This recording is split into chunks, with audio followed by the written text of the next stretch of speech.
Humanities કે commerce માટે નથી. તો my friends, please wash out this mentality. કારણ કે વર્લ્ડનું જે હાઈએસ્ટ રેકગ્નિશન છે ને, એ હાઈએસ્ટ રેકગ્નિશન 6 અલગ અલગ ફિલ્ડ માટે મળે છે. એમાં રોયલ સ્વીડિશ એકેડેમી ઓફ સાયન્સથી જે મળે છે એ chemistry, physics, and along with chemistry અને physics it is meant for economics. એટલે કોઈ પણ આર્ટ્સનો સ્ટુડન્ટ કદાચ એવું કહે ને કે અમારા માટે ઇન્ટરનેશનલ લેવલ ઉપર નું જે પણ પ્લેટફોર્મ છે, that platform is not useful for us because અમે તો લોકલી કામ કરીએ છીએ. પણ એવું નથી. Economics is also entitled to get a Nobel Prize. Second is about physiology and medicine. Of course, anyone who is working in this field is able to get a Nobel Prize. Then Swedish Academy also offers Nobel in literature. અને એવું જરૂરી નથી કે ખાલી English લિટરેચરને જ Nobel prize મળે છે. Even Hindi and Gujarati literature fellow can also get a Nobel prize. તો please make it very clear in your mind કે તમે જ્યારે આ લેક્ચર સાંભળો છો ને, અથવા તો કોઈ પણ તમે જ્યારે હવે રિસર્ચના ફિલ્ડમાં જઈ રહ્યા છો, ત્યારે પોતાના સબ્જેક્ટને આપણે એક અલગ મેન્ટાલિટીથી જોતા હોઈએ છીએ કે ભાઈ મારો સબ્જેક્ટ તો લોકલ સોસાયટી, લોકલ કમ્યુનિટી પૂરતો જ લિમિટેડ છે. But it is not like that. આપણે જો એને બહુ બ્રોડ સ્પેક્ટ્રમમાં જોઈએ તો economist, person working in a literature and person working in a society for peace also able to get a Nobel Prize. So with this, I'm going to start about different fundraising phenomena. Fundraising શેના માટે જરૂરી છે, project writing શું છે. તો for that, my first discussion point is what is research. એ અત્યાર સુધી તમે બધાએ જોયેલું જ છે કે એક સિસ્ટમેટિક પ્રોસેસ છે. અને સિસ્ટમેટિક પ્રોસેસ તમે જ્યારે કન્ડક્ટ કરો અને એના ઇમ્પેક્ટમાં જે રિઝલ્ટ્સ આવે એ રિઝલ્ટ્સને આપણે રિસર્ચ તરીકે ઓળખીએ છીએ. જાપાનનો એક નોબેલ લોરિયેટ હતા, I forget the name of that scientist. એને એવું પૂછવામાં આવ્યું, એને નોબેલ પ્રાઇઝ મળ્યું, પછી એનો ઇન્ટરવ્યૂ થયો અને ઇન્ટરવ્યૂમાં એમને પૂછવામાં આવ્યું કે how do you get Nobel prize, what you have done in your lab. તો he simply replied that 40 years ago, see, listen it very carefully into inverted comma, a scientist replied that 40 years ago, I have started a simple experiment in my lab. I repeated that experiment systematically for 40 years in my lab. And then, as a result, I got a Nobel Prize. એટલે એની 40 વર્ષની મહેનત હતી લેબની અંદર એક જ એક્સપેરિમેન્ટને set કરવા માટે. આપણે કદાચ એક ઓબ્જેક્ટિવ સેટ ના થાય ને તો ઓબ્જેક્ટિવ ગાઈડની જોડે ઝઘડીને બદલી નાખીએ કે આ શું તમે આવું કામ આપ્યું છે એમ. This is not at all impactful work. કારણ કે મારે જલ્દી પીએચડી પૂરું કરવું છે અને જલ્દી નોકરી કરવી છે. That's okay. But when a scientist says that I have repeated one experiment for 40 years systematically in a lab, and then as a result I have got a Nobel Prize, then it makes some sense. And that is the reason why research and innovations are two sides of a single coin. Research is a systematic process, and a process, that process is known as an innovation. So the process of innovation is research. Innovation is something which is known as the output of your research, which sometimes may be innovative or may not be innovative, or simply research. And there is a difference between discovery, research, and innovation. Discovery is something which is lies already there in different spheres of the earth. પૃથ્વીના અલગ અલગ વાતાવરણની અંદર અથવા પૃથ્વીમાં કોઈક જગ્યાએ જે વસ્તુ પડેલી છે અને એ વસ્તુ તમે ફરીથી શોધો છો, કાં તો પછી એ વસ્તુથી લોકોને તમે જાણ કરો છો, લોકોને તમે you make it non to all. That is known as a Discovery. તો ડિસ્કવરી માટે ઇન્ટેલેક્ચ્યુઅલ પ્રોપર્ટી રાઇટ નથી હોતી. આપણે ડિસ્કવરી ચેનલ જોઈએ છે તો ડિસ્કવરી ચેનલમાં લગભગ નોબેલ લોરિયેટ્સ નથી હોતા, પણ રિસર્ચ અને ઇનોવેશન્સમાં નોબેલ પ્રાઇઝ હોય છે અને ઓફકોર્સ પેટન્ટ પણ હોય છે. અને જો આપણે સારી રીતે રિસર્ચ, ઇનોવેશન્સ અને ડિસ્કવરી એ ત્રણેય વસ્તુ માટે ફંડિંગ તો હોય જ છે. એટલા જ માટે ફંડિંગની પણ એક લીગલ ડેફિનેશન છે અને લીગલ ડેફિનેશન જે છે એવું કહે છે કે વોટ ઇઝ રિસર્ચ ફંડિંગ. તો research funding is a grant obtained for conducting a scientific research. Here, the word scientific doesn't mean that it is applicable only to the field of science. Scientific research means it's a systematic method of conducting a research in any field. It may be a social science, it may be a science of language, and it may be a hardcore academic science, right? So when I'm talking here, obtain means a fund obtained for conducting a scientific research, generally through a competitive process. See here, the word competitive process is very much important. કારણ કે આના પછીની સ્લાઇડમાં આપણે જ્યારે જોઈશું ને ત્યારે અલગ અલગ ગ્રાન્ટ્સ કઈ કઈ છે, કઈ ફંડિંગ એજન્સી છે જે તમને ગ્રાન્ટ આપી શકે છે, પૈસા આપી શકે છે રિસર્ચ કરવા માટે, એમાં બહુ જ કોમ્પિટિશન છે. નોર્મલી આપણે શું કરીએ છીએ કે સૌથી ઈઝી પ્રોસેસ છે શોધ. ગવર્મેન્ટ ઓફ ગુજરાતની ફંડ બેસ્ટ સ્કીમ છે, પણ એમાં કોમ્પિટિશન લિસ્ટ છે, સૌથી ઓછી છે. ડે બાય ડે એમાં કોમ્પિટિશન વધતી જાય છે, પણ એમાં સ્ટુડન્ટને રિસર્ચ રાઇટિંગ પ્રપોઝલ રાઇટિંગ કર્યા પછી સબમિટ કરવાની હોય છે. અને મોટાભાગે પ્રપોઝલ છે એ ટીચરની જોડે રહીને, એટલે કે એના સુપરવાઇઝરની સાથે રહીને આપણે કરતા હોઈએ છીએ અને આપણે સબમિટ કરીએ છીએ. એક પ્રોસેસથી એ સબમિટ થાય છે અને સબમિટ થયા પછી એક સ્ક્રુટિની કમિટી હોય છે. સ્ક્રુટિની કમિટી એ પ્રપોઝલ જોવે અને તમને ફંડ ગ્રાન્ટ કરે. 2 વર્ષ સુધી ફંડ મળે અને પછી એને એ પૂરી થાય અને ટાઈમ પીરિયડ 2 years 3 years કદાચ એક્સટેન્ડ થાય તો. પણ એ બહુ જ કહેવાય ને સિંગલ વિન્ડો ગ્રાન્ટ છે. એ સિંગલ વિન્ડો ગ્રાન્ટની અંદર તમને ધારો કે સાયન્સનો કોઈ સ્ટુડન્ટ છે તો એને કેમિકલ્સ, રિએજન્ટ્સ, ગ્લાસવેર્સ લેવા માટેના પૈસા બહુ હોતા નથી. સોશિયલ સાયન્સનો કે લિટરેચરનો કોઈ સ્ટુડન્ટ છે એને ફિલ્ડ વિઝિટમાં જવું હોય, માની લો કે કોઈ કવિ કાં તો પછી કોઈ એવા સોશિયલ કમ્યુનિટી છે જેની જોડે ઇન્ટરેક્શન કરવું હોય, ત્યાં રહેવું હોય, ત્યાં વિઝિટ કરવી હોય, તેના માટે ટ્રાવેલ ગ્રાન્ટ જોઈએ, તો બીજી લાઇબ્રેરીઝમાં જવું હોય, કોઈ બુક્સ લેવી હોય, તો એવી કોઈ ગ્રાન્ટના હેડ્સ એમાં હોતા નથી.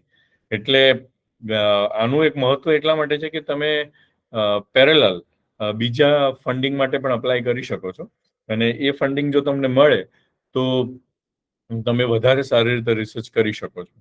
હવે રિસર્ચ ફંડિંગ માટે અમુક સ્પેસિફિક રિક્વાયરમેન્ટ છે યુજીસીની. મોસ્ટલી 2F કે 12B એ બહુ એડમિનિસ્ટ્રેટિવ લુકઆઉટ છે, પણ તમને ખબર હોવી જોઈએ ઘણી વખત તમારા ફ્રેન્ડ્સ અમુક યુનિવર્સિટીઝમાં અપ્લાય કરી દે, કારણ કે એમને એમ થાય કે અહીંયા બહુ જ ઇઝીલી રીતે રિસર્ચ થઈ જશે અને બહુ મગજમારી નહીં થાય. પણ એમનું રેકગ્નિશન 2F કે 12B છે કે નહીં, ધેટ મેટર્સ. અને જો એ હોય તો જ એમને રિસર્ચ ફંડ મળી શકે, અધરવાઇઝ રિસર્ચ ફંડ એમને ના મળી શકે. તો we are continuing with the research fund. Research ફંડની અંદર સૌથી પહેલા આપણે જોઈએ તો આમ તો 3 એજન્સી હોય. એક ઇન્ટરનેશનલ ફંડિંગ એજન્સી હોય, સેકન્ડ નેશનલ ફંડિંગ એજન્સી હોય અને third down the line state funding agency હોય. આ 3 ફંડિંગ એજન્સી સિવાય આ બધી ગવર્મેન્ટ ફંડિંગ એજન્સી હોય. ગવર્મેન્ટ ફંડિંગ એજન્સીની સિવાય ઘણા બધા પ્રાઇવેટ ફંડિંગ એજન્સીસ પણ હોય છે અને પ્રાઇવેટ ફંડિંગ એજન્સીસમાં યુનિવર્સિટી પાસે પોતાનું ફંડ હોય અને એ ફંડને પણ એ ફ્લોટ કરતી હોય છે. એની અંદર હું તમને એક રેફરન્સ આપીશ કે નેચર સ્પ્રિંજર અથવા તો સ્પ્રિંજર નેચર, જે વર્લ્ડની topmost one of the topmost કહી શકાય કે પ્રિન્ટિંગ પ્રેસ છે જે અલગ અલગ ફિલ્ડમાં રિસર્ચ આર્ટિકલ પબ્લિશ કરતી હોય છે. નોટ ઓનલી રિસર્ચ આર્ટિકલ પણ review article, critical analytical articles and all. એનું એવું કહેવું છે કે there are more than 30+ research funding agencies that support international collaboration. હવે ક્વેશ્ચન એવું થાય કે મને ઇન્ટરનેશનલ કોલેબોરેશનની શી જરૂર છે? હું એક એક્ઝામ્પલ આપું. સાયન્ટિસ્ટ અથવા તો સાયન્સ બેકગ્રાઉન્ડ માટે કદાચ ઇઝી છે કે ગૂગલ ઉપર સર્ચ કરો તમારા ફિલ્ડમાં કયો સાયન્ટિસ્ટ કામ કરે છે, એને એક સિમ્પલ મેલ કરો કે ભાઈ sir I am so and so working on this problem અને these are my objectives. I would like to take your consent for your guidance and a future collaboration. કે એક સરસ મેલ ડ્રાફ્ટ કરો, ડ્રાફ્ટ કરીને એમને રિસ્પોન્સ કરો. જો કદાચ રિસ્પોન્સ આવે તો આપણે લકી છીએ, ના આવે તો બીજાને મેલ કરો. સિમિલરલી લિટરેચર કે ઇકોનોમિક્સમાં કામ કરતા, કોમર્સ મેનેજમેન્ટમાં કામ કરતા કોઈ પણ સ્ટુડન્ટ જે છે એ સિમિલરલી આવી બીજી યુનિવર્સિટીઝને મેલ કરી શકે અને ઓન એન એવરેજ એક સારા રિસર્ચરને પર ડે મોર દેન 200-300 આવા મેઇલ્સ આવતા હોય છે. તમને really, you will surprised to know that, but minimum 200 to 300 mails they are normally receiving a day for a collaboration. And if you are lucky enough that and if your problem is accepted by the overseas researcher, then they will give you a consent and you can have a collaboration, and collaboratively you can apply for the funding. Same વસ્તુ અહીંયા આપણા ત્યાં department of science and technology છે. એ department of science and technology પણ આવા funding કરતા હોય છે. એમાં એક ફંડિંગ જે છે એ DST IC impact. IC impact is normally for collaboration for the centre of excellence with Canada. એટલે કેનેડાની કોઈ બી યુનિવર્સિટી હોય અને department of science and technology recognized lab હોય, કાં તો યુજીસી રેકગ્નાઇઝડ યુનિવર્સિટી હોય, એની વચ્ચે કોઈ કોલાબોરેશન એસ્ટાબ્લિશ થાય અને તમે એટલે સીએફપી કે છે એને એની અંદર call for joint proposal. Impact is the name or the head, IC Impact. Indian Canadian researcher. બરાબર? તો ઇન્ડિયા અને કેનેડા ઉપરથી આઈસી ઇમ્પેક્ટ નામ પાડ્યું છે અને દર વર્ષે એની પ્રપોઝલ ઓપન થતી હોય છે. આઈસી ઇમ્પેક્ટમાં એ લોકોએ ઓબ્જેક્ટિવ્સ આપેલા હોય છે અને એ ઓબ્જેક્ટિવ્સમાં ઘણી વખત સોશિયલ સાયન્સીસ રિલેટેડ ઓબ્જેક્ટિવ્સ પણ હોય છે. I can give you one example that impact of war on atmosphere and humans. તો હ્યુમન્સમાં સાયકોલોજીકલ ઇમ્પેક્ટ છે, દેટ મેટર્સ અ લોટ. તો એમાં તમારી પાસે એક સાયકોલોજીસ્ટ જે છે અથવા તો કોઈ સાયકેટ્રિસ્ટ છે, એનું કોલાબોરેશન હોવું જરૂરી છે. You must have a team to establish the collaboration. Collaboration establish કરવું એટલું ઇઝી નથી. Last year only we have applied, but unluckily we could not able to get this fund, but it's fine. Then another funding agency is CEFIPIRA. CEFIPIRA is mainly related to Indo-French collaboration. If you have a French partner or any other European partner and having a establishment or a field center in France, then this CEFIPIRA is one of the most catchy opportunity for those kind of students, right? Then if you, આપણે હંમેશા કહેતા હોય છે કે Japanese are very active. તો જાપાનમાં જો તમારે કોઈ કોલાબોરેશન હોય તો એના માટે department of science and technology છે India Japan cooperative science programme તરીકે ચલાવે છે અને એના કોલ્સ પણ રેગ્યુલરલી ઓપન થતા હોય છે. આ ઇન્ટરનેશનલ કોલ્સમાં એક પ્રોબ્લેમ હોય છે કે 2 વર્ષ, ઘણી વખત 3 વર્ષ જેવો ગેપ આવી જાય છે. પણ જો તમારી પાસે સારા પબ્લિકેશનનું બેકગ્રાઉન્ડ હોય તો of course you can go for this funding. અને એવી જ રીતે મેં તમને કીધું કે આ બધી તો ફંડિંગ એજન્સી છે, જેમ કે DST having a collaboration with Canadian government, then DST have a collaboration with France or any other European country. DST having a collaboration with Japan, Australia, so many other countries are there. એટલે મેં તમને કીધું 30+ research funding agencies છે જે inter કોલાબોરેશનમાં કામ કરતી હોય છે અને એના માટેની પ્રાઇમ રિક્વાયરમેન્ટ ઇઝ કે તમારું કોઈનું કોઈ કોલાબોરેશન હોવું જોઈએ. If you don't have a collaboration, then you cannot submit a research proposal.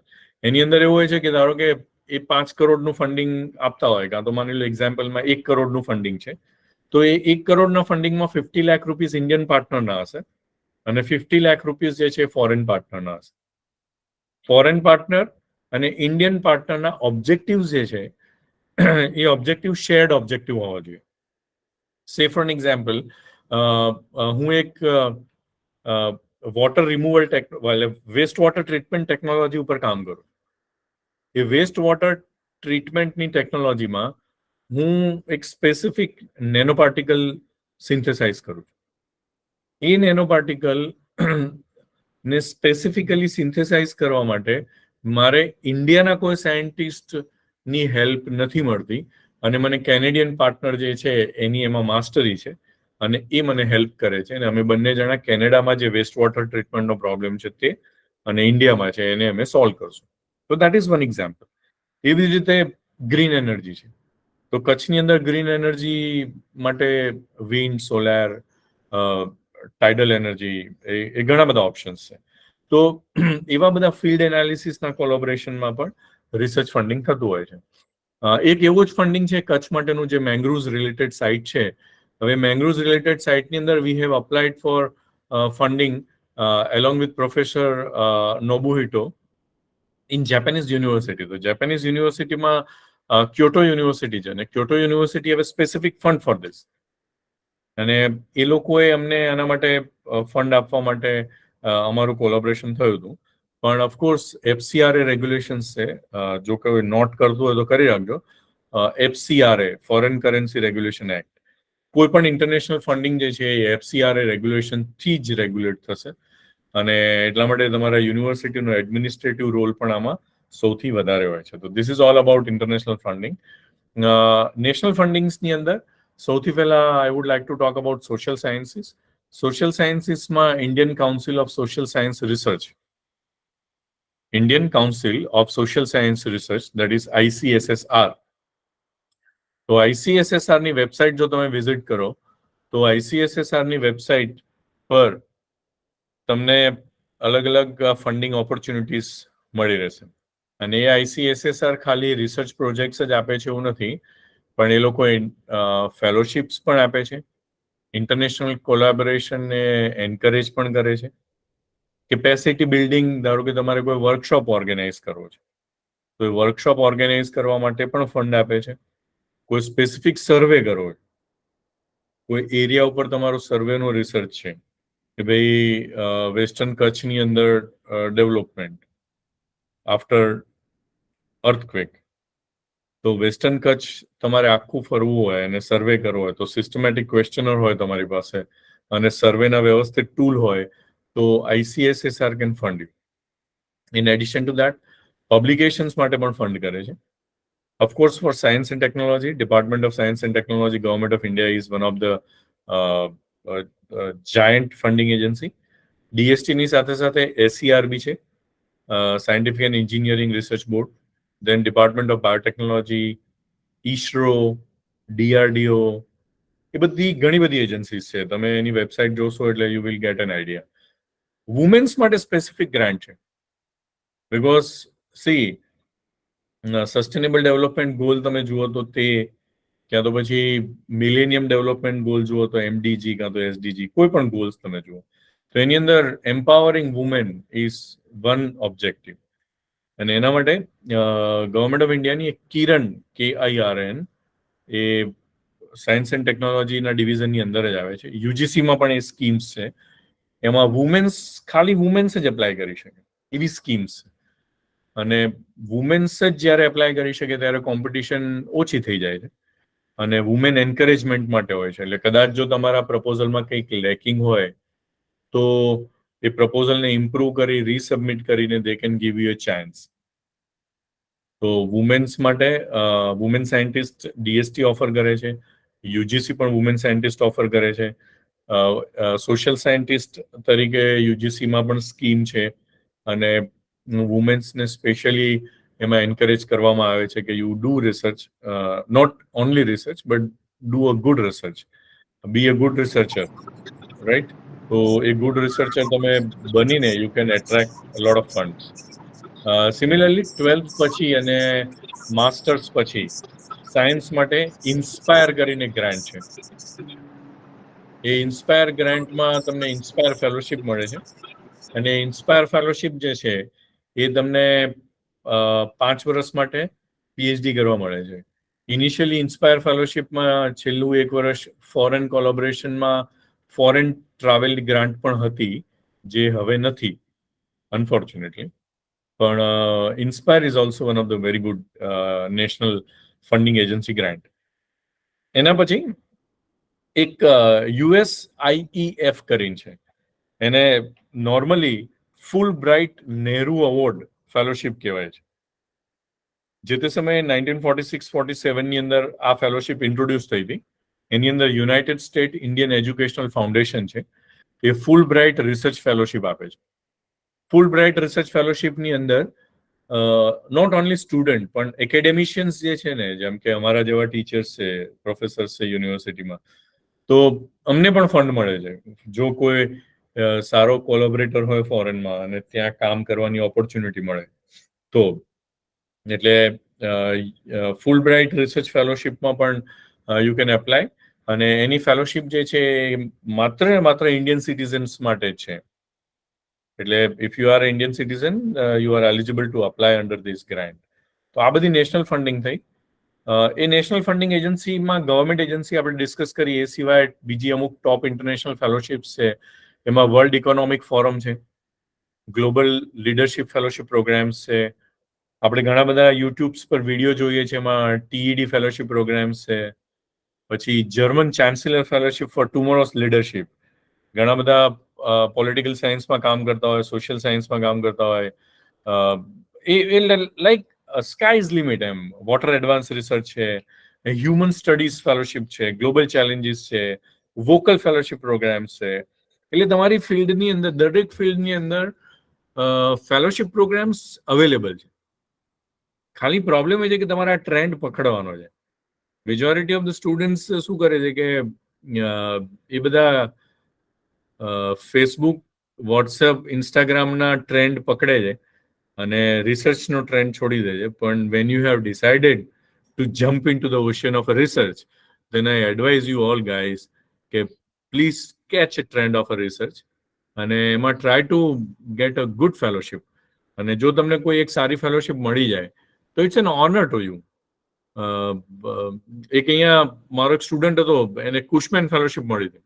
તો કુશમેન ફેલોશિપ ઇઝ યુએસ ફેલોશિપ છે અને એ ફોરામિનીફેરા ઉપર કામ કરવાની ફેલોશિપ છે. ફેલોશિપ અમાઉન્ટ બહુ નાની હતી. It was just $2,000, not more than that. પણ દેટ રેકોગ્નિશન કે ભાઈ આ કુશમેન ફેલો છે, that make lot of sense જ્યારે તમે ઇન્ટરવ્યુમાં જાઓ છો ત્યારે.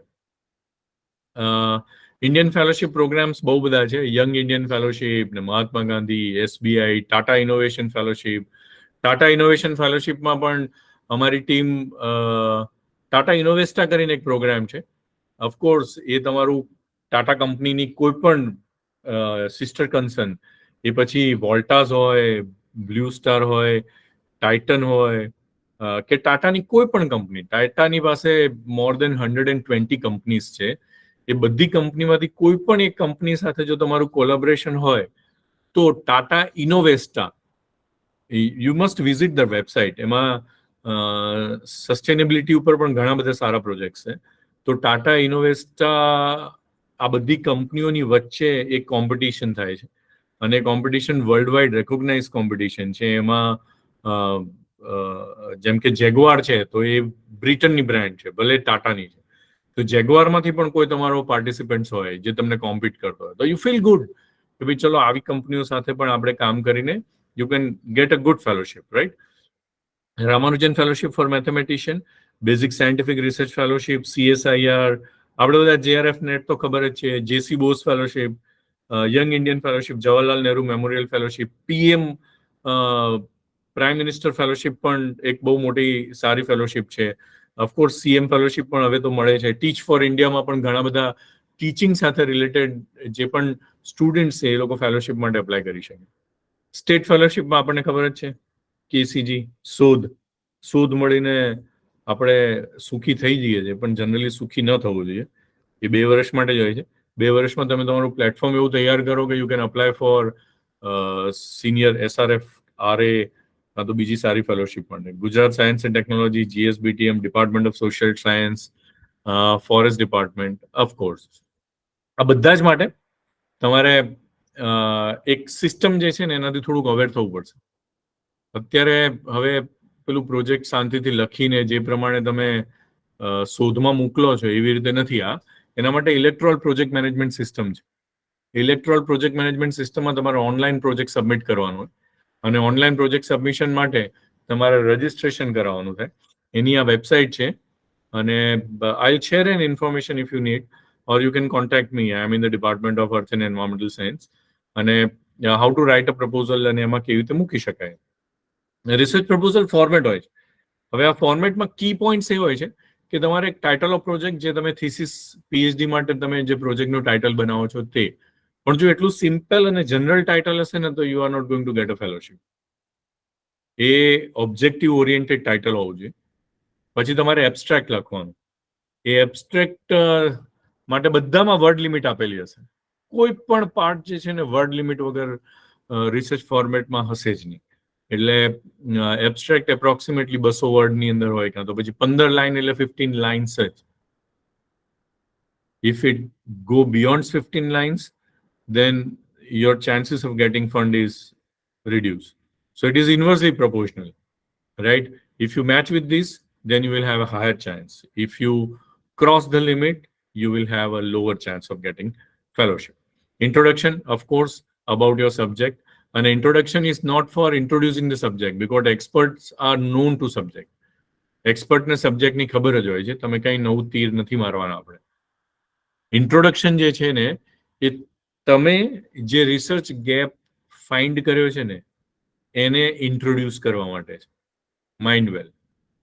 If someone ask you what is the purpose of writing an introduction, જેન કોઈ જીઓલોજિસ્ટનો છે તો હવે એને સેડિમેન્ટેશન ખબર જ છે, તમે કે એને ભણાવવાના નથી, પણ સેડિમેન્ટેશનમાં કેટલું કામ બાકી છે ને that is to introduce, અને એ તમે કરવાના છો એમ. તો એટ ધ એન્ડ એ ગેપ જે છે ને તમે જો સારી રીતે એક્સપ્લેન કરી શકો ને રિસર્ચ પ્રપોઝલ રાઇટિંગમાં, તો દેટ મેક સમ સેન્સ. પછી review of literature. Review of literature તમે બધા આપણે કરીએ જ છીએ, અને રિવ્યુ ઓફ લિટરેચરમાં જનરલી આપણે શું કરીએ કે 50 આર્ટિકલ લઈ લઈએ, 50 આર્ટિકલના એબ્સ્ટ્રેક્ટ લઈ લઈએ, અને એબ્સ્ટ્રેક્ટ લીધા પછી કોઈ પણ એક ફોર્મેટની અંદર એને મૂકી દઈએ. પણ ફંડિંગ એજન્સીઝ આ પ્રકારના રિવ્યુ આર્ટિકલ અથવા તો રિવ્યુ વર્કને એન્કરેજ નથી કરતી. એની અંદર જો તમને વર્ડની લિમિટ આપેલી છે કાં તો લાઇન્સની લિમિટ આપી છે, તો એની અંદર તમારે નેશનલ અને ઇન્ટરનેશનલ બધા જ રિસર્ચરનું, અને mostly last 5 years restrict yourself for last 5 years. Literature review is for last 5 years. અને લાસ્ટ 5 yearsની અંદર તમારા ફિલ્ડમાં કેટલા રિસર્ચ થયા છે એની ઉપર તમારે એક સમરી બનાવવાની હોય.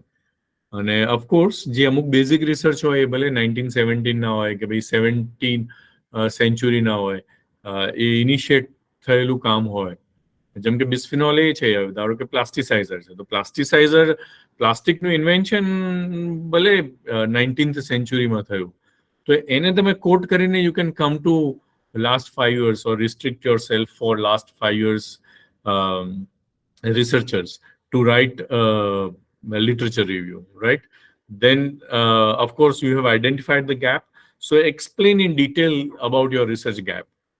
કે ભાઈ તમે રિસર્ચ ગેપ પર એમ્ફેસાઇઝ કરવાનું છે, અને that is the state of art of writing here. State of art of writing એટલે રિસર્ચ ગેપને આઈડેન્ટિફાય કરવું ઇઝ નોટ દેટ ઇઝી. તમે સિમ્પલી કહી શકો કે આમાં બહુ કામ નથી થયું એમ. It doesn't mean or it doesn't make any sense. See, you have to prove that nobody has worked on it, because your proposal is going to scrutinize by the expert of that particular field. અને હવે તો online platform એટલા બધા છે કે જે માણસ expert ના હોય એ પણ તમારી રિસર્ચ પ્રપોઝલ જોઈને થોડુંક ગૂગલિંગ કાં તો પછી બીજી કોઈ રિસર્ચ સ્કોલર સાઇટ્સ ચેક કરીને દે કેન આઈડેન્ટિફાય કે ભાઈ તમે જે લખ્યું છે એ બરાબર છે કે નહીં, right? So identification of research gap and writing and explaining it in a 12 lines or a 200 words is one major part. આમે ઇન્ટરનેશનલ ફોર્મેટ રાખ્યું છે સેફીપેરાનું, જેમાં અમે લોકોએ પણ અપ્લાય કર્યું હતું. તો સેફીપેરામાં આ એક સૌથી focus format of research proposal છે અને કોમન છે. ઇન જનરલ ફંડિંગ એજન્સી બદલતી હોય છે પોતાના ઓબ્જેક્ટિવ્સ ઓફ ફંડના કારણે. પછી framework of method and propose four research. એટલે ફ્રેમવર્ક ઓફ મેથડ એટલે તમે જે પણ ઓબ્જેક્ટિવ્સ લીધા છે એ ઓબ્જેક્ટિવ્સને તમે કઈ મેથોડોલોજીથી પૂરા કરશો, અને એ મેથોડોલોજીમાં તમારા ટૂલ્સ કયા કયા છે, તમારા લેબોરેટરી એક્સપેરિમેન્ટ કયા છે, તમારા ફિલ્ડ વર્ક કયા છે, અને જે પણ ગેપ છે એ ગેપને તમે જસ્ટિફાય કરવા માટે આ બધા ટૂલ્સનો યુઝ કરવાના છો, અને આઉટકમ એનું શું હશે એ તમારે બતાવવાનું. Innovativeness in the proposed research. What is innovativeness? Innovativeness જે હવે છે ને એ અલગ અલગ TRL નંબરથી આઈડેન્ટિફાય થાય છે. Can anyone tell me what is TRL? બધા સુઈ ગયા કે જાગે છે? હેલો. જાગીએ છીએ sir. Thank you so much. So dear, can anyone tell me what is TRL? TRL શું હોય છે? અને TRL 7 નંબરનો જે પોઈન્ટ છે ને, ઇનોવેટિવનેસ ઇન પ્રપોઝડ રિસર્ચ, એ બહુ જ ઇમ્પોર્ટન્ટ છે part sir. Trial and run, sir. Sorry? Trial and run. No dear, trial and run નથી. Technology readiness level. Of course, technology readiness level. Just a minute. પછી કરો ને.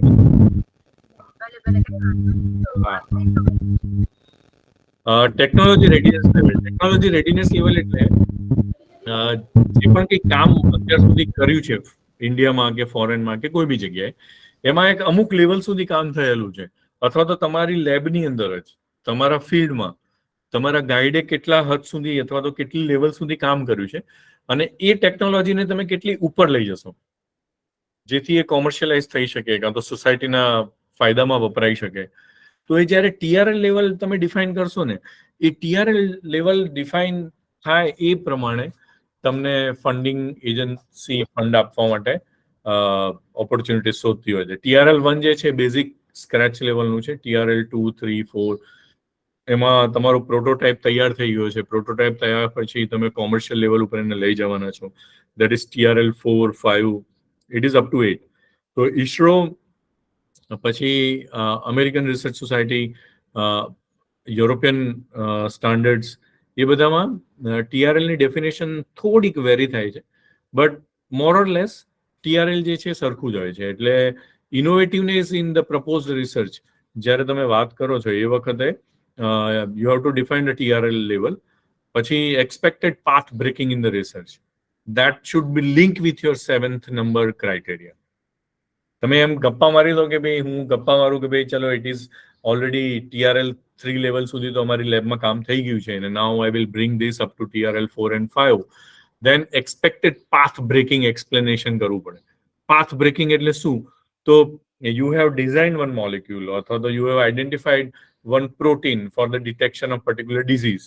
કાં તો કોવિડની અંદર આપણને બધાને ખબર જ છે કે ભાઈ એક સિક્વન્સ બધા આર્ટ્સ, કોમર્સ, સાયન્સ કોઈ પણ હોય, RT-PCR બધાને ખબર છે PCR ટેસ્ટ કરાવવાનો. તો એ PCR ટેસ્ટ કરાવવા માટે તમે એક સ્પેસિફિક કોવિડ વાયરસની એક સિક્વન્સ ડિઝાઇન કરી. હવે એ સિક્વન્સ ડિઝાઇન કરી છે એની અંદર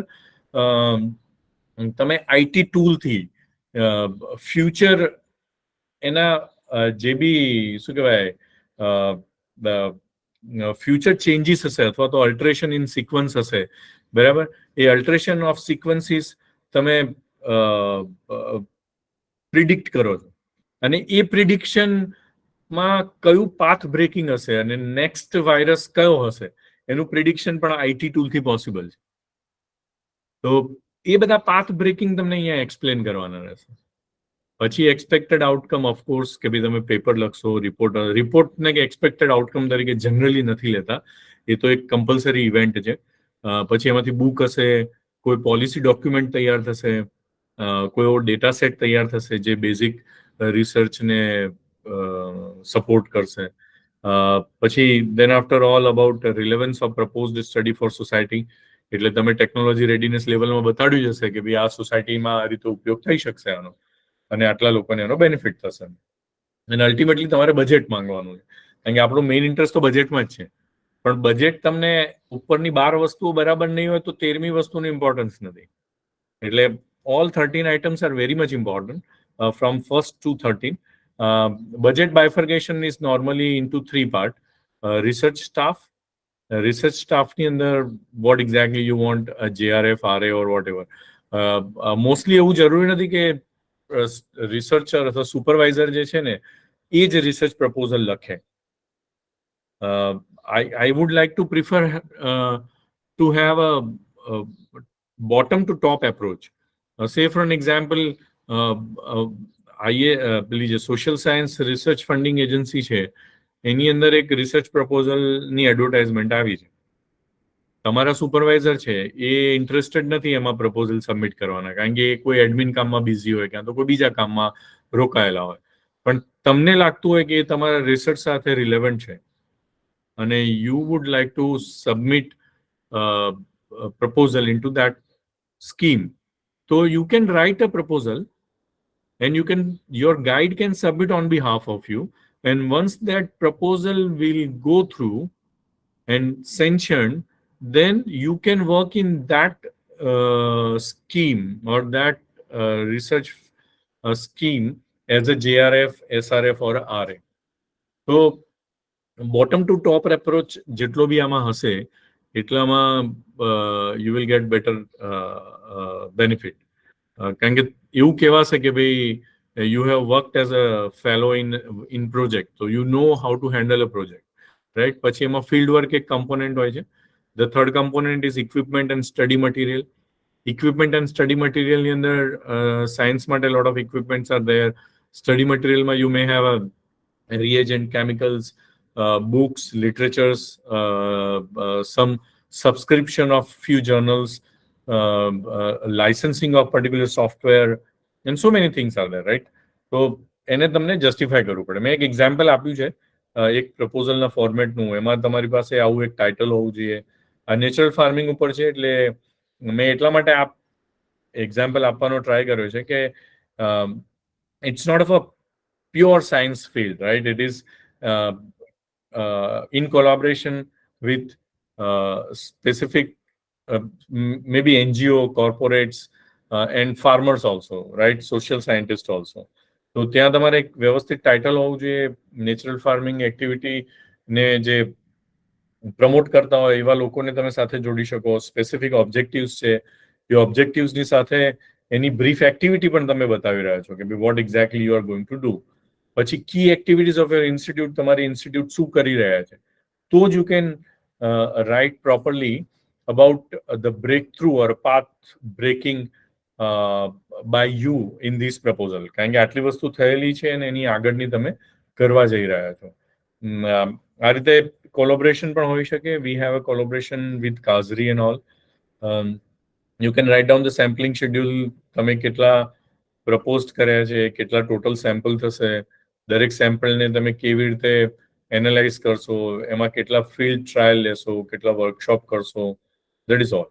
ટાઈમ શેડ્યુલ તમને ખાલી વર્ડ લિમિટ છે એવું નથી. You have to have a time limit also કે ભાઈ એપ્રિલમાં પ્રોજેક્ટનું ફંડ આવી જશે તો will start from April up to September અમે આટલું કામ કરશું, then after October to March આટલું કામ કરશું. 6 month. અને આ જે પ્રોજેક્ટ ટાસ્ક છે ને એ ટાસ્કને તમે ગ્રાફિકલ પ્રેઝન્ટેશનમાં પણ આપી શકો.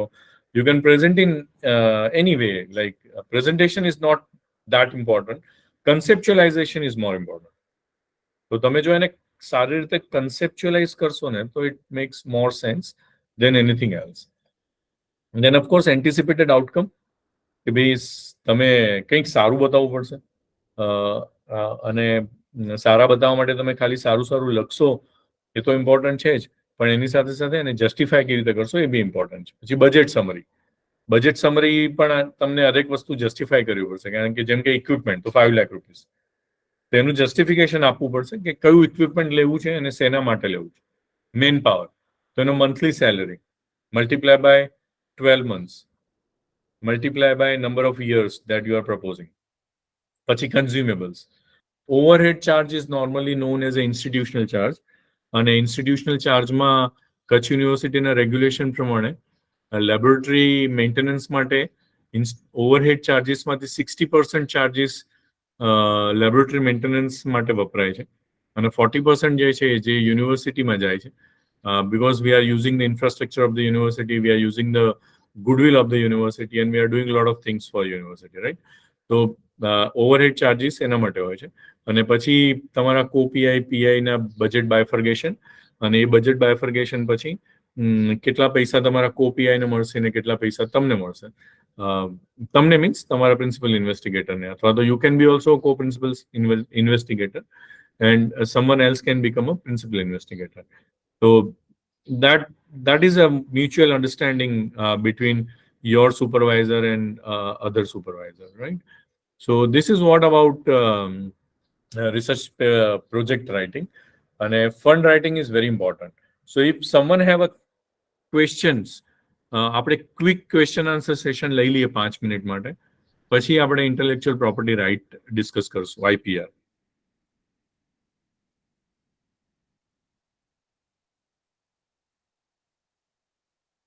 Hello. Yes, sir. Yeah, someone have a question, please. 5 મિનિટનો આપણે ક્વેશ્ચન આન્સર સેશન છે ને એ લઈ લઈએ, જેથી આના પછી આપણે આઈપીઆર માં જઈશું, intellectual property right.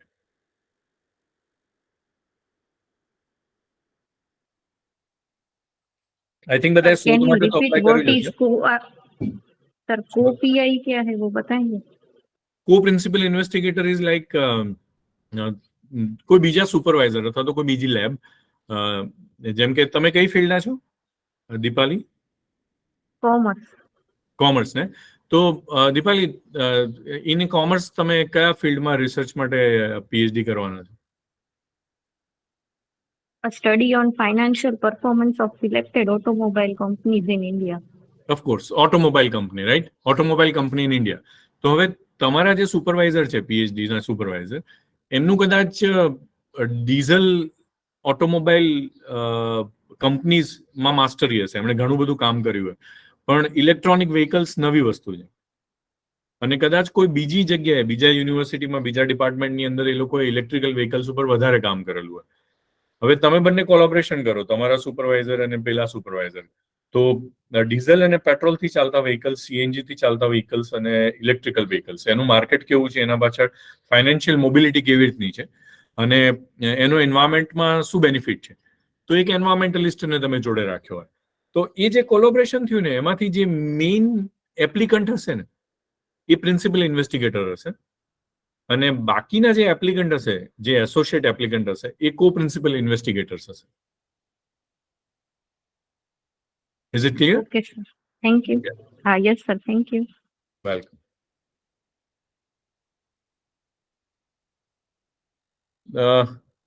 So I think we can move ahead for IPR, intellectual property right. અને ઇન્ટેલેક્ચ્યુઅલ પ્રોપર્ટી રાઇટ માટે પણ હું તમને શ્યોર કહીશ કે ભાઈ આઈપીઆર પણ ખાલી સાયન્સ ડોમિનેટિંગ ફિલ્ડ નથી. ઇન્ટેલેક્ચ્યુઅલ પ્રોપર્ટી રાઇટ પણ એક એવી વસ્તુ છે કે જે તમે તમારો કન્સેપ્ટ પણ, અથવા તો ફાઇનાન્શિયલ કોઈ મેથડ છે, કાં તો કોઈ એસ્ટિમેટેડ પ્રોટોકોલ છે, એસ્ટિમેશનનો પ્રોટોકોલ છે, એ બધી વસ્તુઓ પણ તમે ઇન્ટેલેક્ચ્યુઅલ પ્રોપર્ટી રાઇટની અંદર પ્રોટેક્ટ કરી શકો. તો intellectual property is something like property created with the intellectual creation of a mind. તો જ્યારે આપણે વાત કરીએ છીએ intellectual creation of mind, it is very clear here that you have to prove a human intervention here. Something which is already available in a nature that you have discovered or that you have researched from the nature cannot be patented or cannot be protected by intellectual property right. You have to prove that કે ભઈ મારું કોઈક intellectual intervention અહીંયા છે, and that intervention has altered the material which is available in a nature. So that altered material can be protected with the intellectual property. So with this line આપણે શરૂઆત કરીએ તો intellectual creation માટે exact definition of patent જો, તો patent is a legal monopoly. Legal monopoly. Monopoly એટલે શું કે આ એક જ વ્યક્તિની એની પર ઓનરશિપ છે. If somebody else want to use this, then you have to take a permission from them. કે ભાઈ એક કોઈ પણ ડિઝાઇન છે, એ કોઈ પંખાની ડિઝાઇન હોય, કાં તો વ્હીકલની ડિઝાઇન છે, કાં તો પછી માની લો કે ટેલી અકાઉન્ટિંગનું એક સોફ્ટવેર છે, રિમોટ સેન્સિંગનું એક સોફ્ટવેર છે, કાં તો એવા ઘણા બધા લેંગ્વેજના સોફ્ટવેર છે.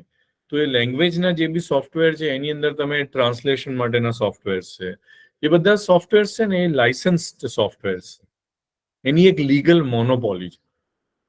તમને કદાચ આવડતું હોય એવું બનાવવાનું, છતાં તમે બનાવી ના શકો, અને તમે જો બનાવો તો that is going to treat as a breach of the law.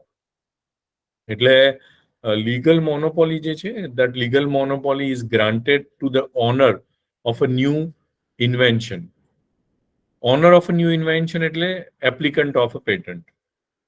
જેણે ઇન્વેન્ટ કર્યું છે. Sometime what happen in a case of a university, like આપણે યુનિવર્સિટીની અંદર એક ડીટ સાઇન થયેલી હોય દરેક, જ્યારે કોઈ પણ જગ્યાએ, not only in the university, પણ જેમ કે ઇન્ડસ્ટ્રી છે, ફાર્મા ઇન્ડસ્ટ્રી છે, કાં તો કોઈ પણ અકાઉન્ટિંગ ઇન્ડસ્ટ્રી છે, કાં તો કોઈ પણ છે, કોર્પોરેટ સેક્ટર છે, ત્યાં તમે લોકો કામ કરો છો. તમને તમારી કંપનીએ પૈસા આપ્યા છે કોઈ રિસર્ચ કરવા માટે, તો તમે ઇન્વેન્ટર બન્યા. You have become inventor, but funding agency is your company. Similarly, university અથવા તો કોઈ રિસર્ચ ઇન્સ્ટિટ્યૂટ છે, રિસર્ચ ઇન્સ્ટિટ્યૂટે તમને પ્લેટફોર્મ આપ્યું, અને પ્લેટફોર્મ આપ્યું જેથી એઝ અ ઇન્વેન્ટર કોઈકે રિસર્ચ કર્યું, તો એમાં એઝ અ ઇન્વેન્ટર રિસર્ચર્સના નામ હશે, પણ honour of the inventor is your institute, your university or your company, right? એમાં inventor may get a credit, but owner of that invention is of course your university. તો આ research એથિક્સની એક વાત છે, અને એની અંદર પેટન્ટમાં પણ ઇટ ઇઝ વેરી ઇમ્પોર્ટન્ટ, કારણ કે જ્યારે આ લીગલ ફોર્માલિટીઝમાં તમે જાઓ છો ત્યારે you have to prove that કે ભાઈ આનું ઓનર કોણ હશે. અને મેજોરિટી રિસર્ચ ફંડિંગ વખતે અથવા તો યુનિવર્સિટી પણ જ્યારે કોન્ટ્રાક્ટ સાઇન કરે, કોઈ પણ નોકરી આપે ત્યારે લખાવી લે છે કે ભાઈ university individual patent filing is not allowed, you have to go for the institutional patent filing. હા, ડીએસટી, યુજીસી અને એ બધાના નિયમ પ્રમાણે જો કદાચ તમારી પેટન્ટ વેચાય અને કોમર્શિયલાઇઝ થાય તો એ પેટન્ટના 40% અમાઉન્ટ ઇન્વેન્ટરને આપવામાં આવે છે, સમટાઈમ 60% ઓલ્સો. અને અમુક ઇન્વેન્ટર્સના કોમર્શિયલાઇઝેશન અથવા તો કોમર્શિયલ વેલ્યુઝ ઇન કરોર્સ, તો એ વખતે 40% amount is A huge amount, right?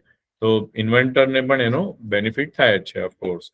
તો it empowers the owner of the invention to prevent others from manufacturing, using, importing or selling the patented innovations, right? So whatever you have invented is had to be, or it need to be patented. આપણે ત્યાં ઘણી બધી વસ્તુઓ patented નથી થઈ, એના કારણે આપણને ઘણો બધો લોસ પણ છે, એ આપણે ડિસ્કસ કરશું.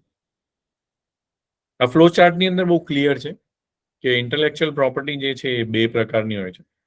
એક તો ઇન્ડસ્ટ્રીયલ પ્રોપર્ટી અને બીજું કોપીરાઇટ પ્રોપર્ટી. ઇન્ડસ્ટ્રીયલ પ્રોપર્ટી જે છે એની અંદર ટ્રેડમાર્ક, જિયોગ્રાફિકલ ઇન્ડિકેશન્સ. જિયોગ્રાફિકલ ઇન્ડિકેશનની અંદર તમને એક્ઝામ્પલ આપું તો કચ્છી ખારેક એ જિયોગ્રાફિકલ ઇન્ડિકેટર છે. પછી તમને બનારસની કોઈ પેઠા, કોઈ પણ એક એવી વસ્તુ છે જે જિયોગ્રાફી સાથે રિલેટેડ છે, તો એ પણ ઇન્ટેલેક્ચ્યુઅલ પ્રોપર્ટી રાઇટ્સમાં આવી જાય છે. સેમ વસ્તુ બીજા કોઈ જગ્યાએ બીજા નામથી ભલે વેચાય, પણ એ જ નામથી ના વેચાઈ શકે, તો એ એરિયાને એનો બહુ મોટો બેનિફિટ મળે, રાઈટ? અને એની જ અંદર patent, trade secret, plant variety, integrated circuits અને ઇન્ડસ્ટ્રીયલ ડિઝાઇન, એ બધી જ વસ્તુઓ ઇન્ટેલેક્ચ્યુઅલ પ્રોપર્ટીમાં આવી જાય છે. અને આ ઇન્ટેલેક્ચ્યુઅલ પ્રોપર્ટીની આપણે જો થોડું બેકગ્રાઉન્ડ જોઈએ આઈપીઆરનું, તો ઇન્ડિયાની અંદર the Patent Act was introduced in 1970, of course, after independence, and it was amended in 99, 2000 and 2005. તો છેલ્લે 2005ની અંદર એને અમેન્ડ કરવામાં આવ્યો હતો. ડિઝાઇન પણ તમે પ્રોટેક્ટ કરી શકો, તો that act came into force in 2000. Trademark came into force around 1999. And copyright, of course, copyright was introduced in 57, but amended in 83, 84, 92, 94 and 99. Geographical indication 99 માં આવ્યું અને plant variety 2001 માં આવ્યું. તો આઈપીઆર જે છે ને સ્ટેટિક નથી, એના રિલેટેડ લેજિસ્લેશન્સ, એના રિલેટેડ રેગ્યુલેશન્સ એ હંમેશા ચેન્જ થતા રહે છે, અને એના કારણે સોસાયટી અને કન્ટ્રીને બહુ મોટો બેનિફિટ થતો હોય છે. આપણને ખરેખર વિલ ફીલ હેપી કે ભાઈ આઈપીઆર માટે આપણે કેમ જવાનું, એમ why we should go for IPR. હમણાં જ જે પેલી સ્ટુડન્ટે ક્વેશ્ચન પૂછ્યો કે filing for IPR is not only helps in innovators protect their innovations, but also it provides better collaboration and funding. કારણ કે તમે આઈપીઆર રજિસ્ટર્ડ હશે ને તો you can prove your talent કે ભાઈ આ તો અમે આ ફિલ્ડમાં જો અમને આઈપીઆર મળ્યું છે ને આઈપીઆર ત્યારે જ મળે જ્યારે એ કામમાં કંઈક ઇન્વેન્શન કંઈક ઇનોવેશન્સ હોય અને એ ઇનોવેશન બેઝ ઉપર તમે જ્યારે ફંડ માંગવા જાઓ ને તો you will gate even higher fund. તમારી કોમ્પિટિશન ઓટોમેટિક ઘટી જાય.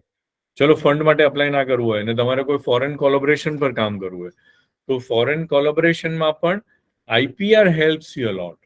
અને એટલા માટે આઈપીઆર ખાલી પ્રિવેન્શન માટે નહીં, about your intellectual work, but it provides better collaboration and funding. That is first.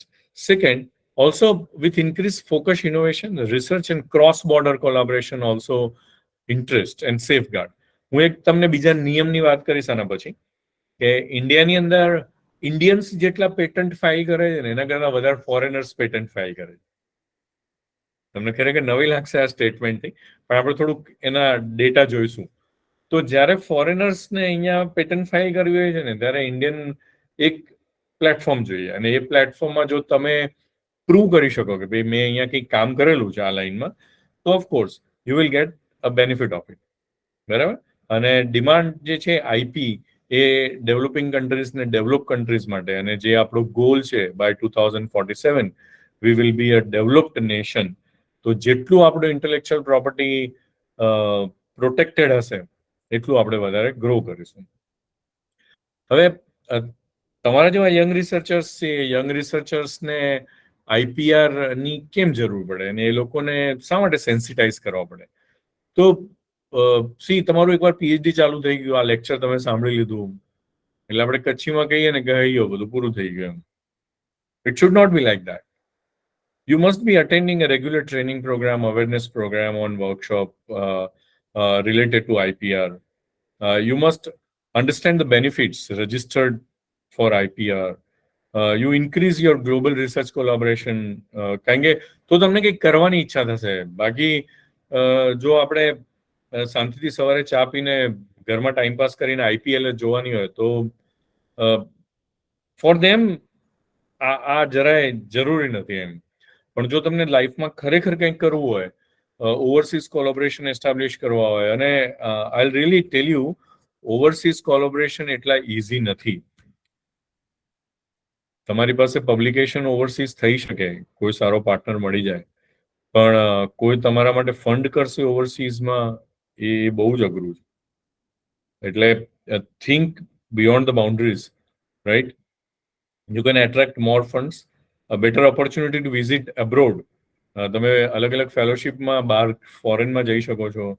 I think Dr. Gaurav has also visited different countries. I have visited United States for 1 month under a specific scheme of research through Rotary. So such kind of activities and funding can be attracted only when you have some legalities in your research. બાકી fake રિસર્ચની તો તમને કદાચ હમણાં doctor Dhruva વાત કરશે કે રિસર્ચની અંદર કેટલા મેનિપ્યુલેશન થાય છે ઇન્ડસ્ટ્રીને એટ્રેક્ટ કરવા માટે. કારણ કે અત્યાર સુધી ગવર્મેન્ટ બહુ ફંડ આપતી હતી, પણ હવે ગવર્મેન્ટનું પણ એક ઓરિએન્ટેશન એવું છે કે તમે ઇન્ડસ્ટ્રી પાસેથી ફંડ એટ્રેક્ટ કરો, એમને તમે કન્સલ્ટન્સી પ્રોજેક્ટ આપો. તો તમે કન્સલ્ટન્ટ ક્યારે બની શકો? જ્યારે તમારી પાસે એક કોર્પોરેટ લેવલનું કામ કરવાની કેપેસિટી હોય ત્યારે જ, રાઈટ? ઓફકોર્સ ઇન્સેન્ટિવ જે મેં તમને વાત કરી એટલા એવી રીતે ટેકનોલોજી અથવા તો લાયસન્સ ટ્રાન્સફરિંગમાં, અને એમાં પણ બહુ સારા પૈસા છે. પેટન્ટ ઇન્ફોર્મેશનમાં જોવા જઈએ તો આ 15 મિલિયન પેટન્ટ્સ અત્યાર સુધી ફાઇલ થયેલા છે. 50 મિલિયન પેટન્ટ્સ વધારે છે લગભગ એના કરતા. અને દર વર્ષે 3 મિલિયન પેટન્ટ ફાઇલ થાય છે. આપણને એમ લાગે કે કચ્છની વસ્તી કરતા વધારે થાય, ટોટલ કચ્છની વસ્તી કરતા પેટન્ટ. દરેક માણસ એક પેટન્ટ ફાઇલ કરે કચ્છમાંથી, દરેક માણસ, નાના બાળકને પણ આપણે લઈએ તો બી આપણે 3 મિલિયન્સના ફિગરને જે એવરી યર પેટન્ટ ફાઇલ થાય છે એમાં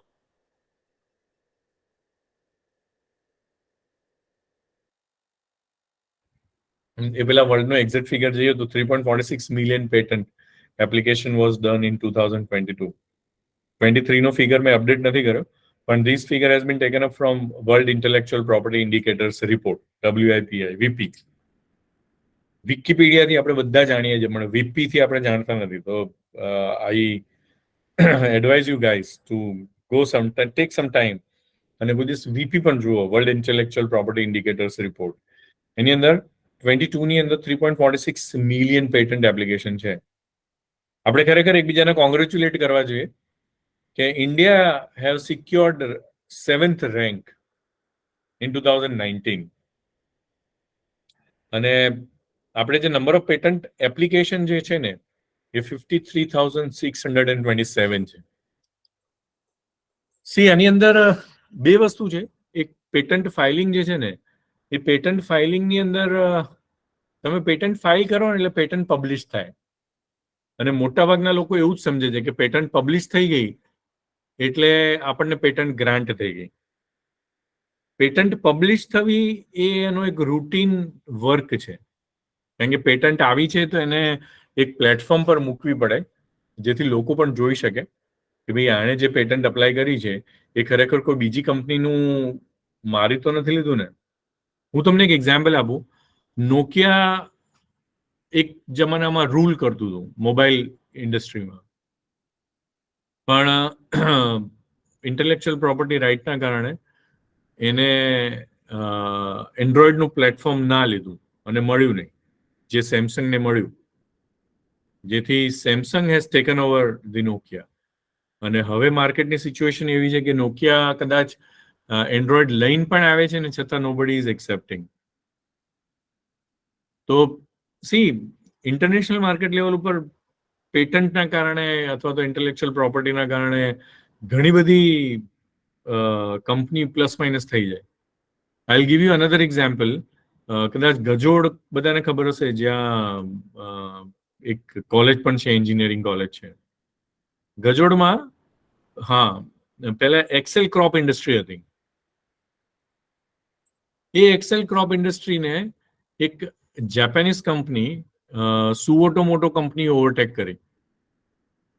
એની પાછળનું કારણ એક જ હતું, ઇન્ટેલેક્ચ્યુઅલ પ્રોપર્ટી રાઇટ.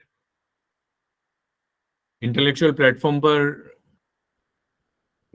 જે કંપની હતી એ કંપની પરફોર્મ ના કરી શકી કે ભાઈ આ વસ્તુ અમે જે પ્રોડક્ટ બનાવીએ છીએ એ પ્રોડક્ટની પેટન્ટ અમારી પાસે જ છે, we are not violating any regulations.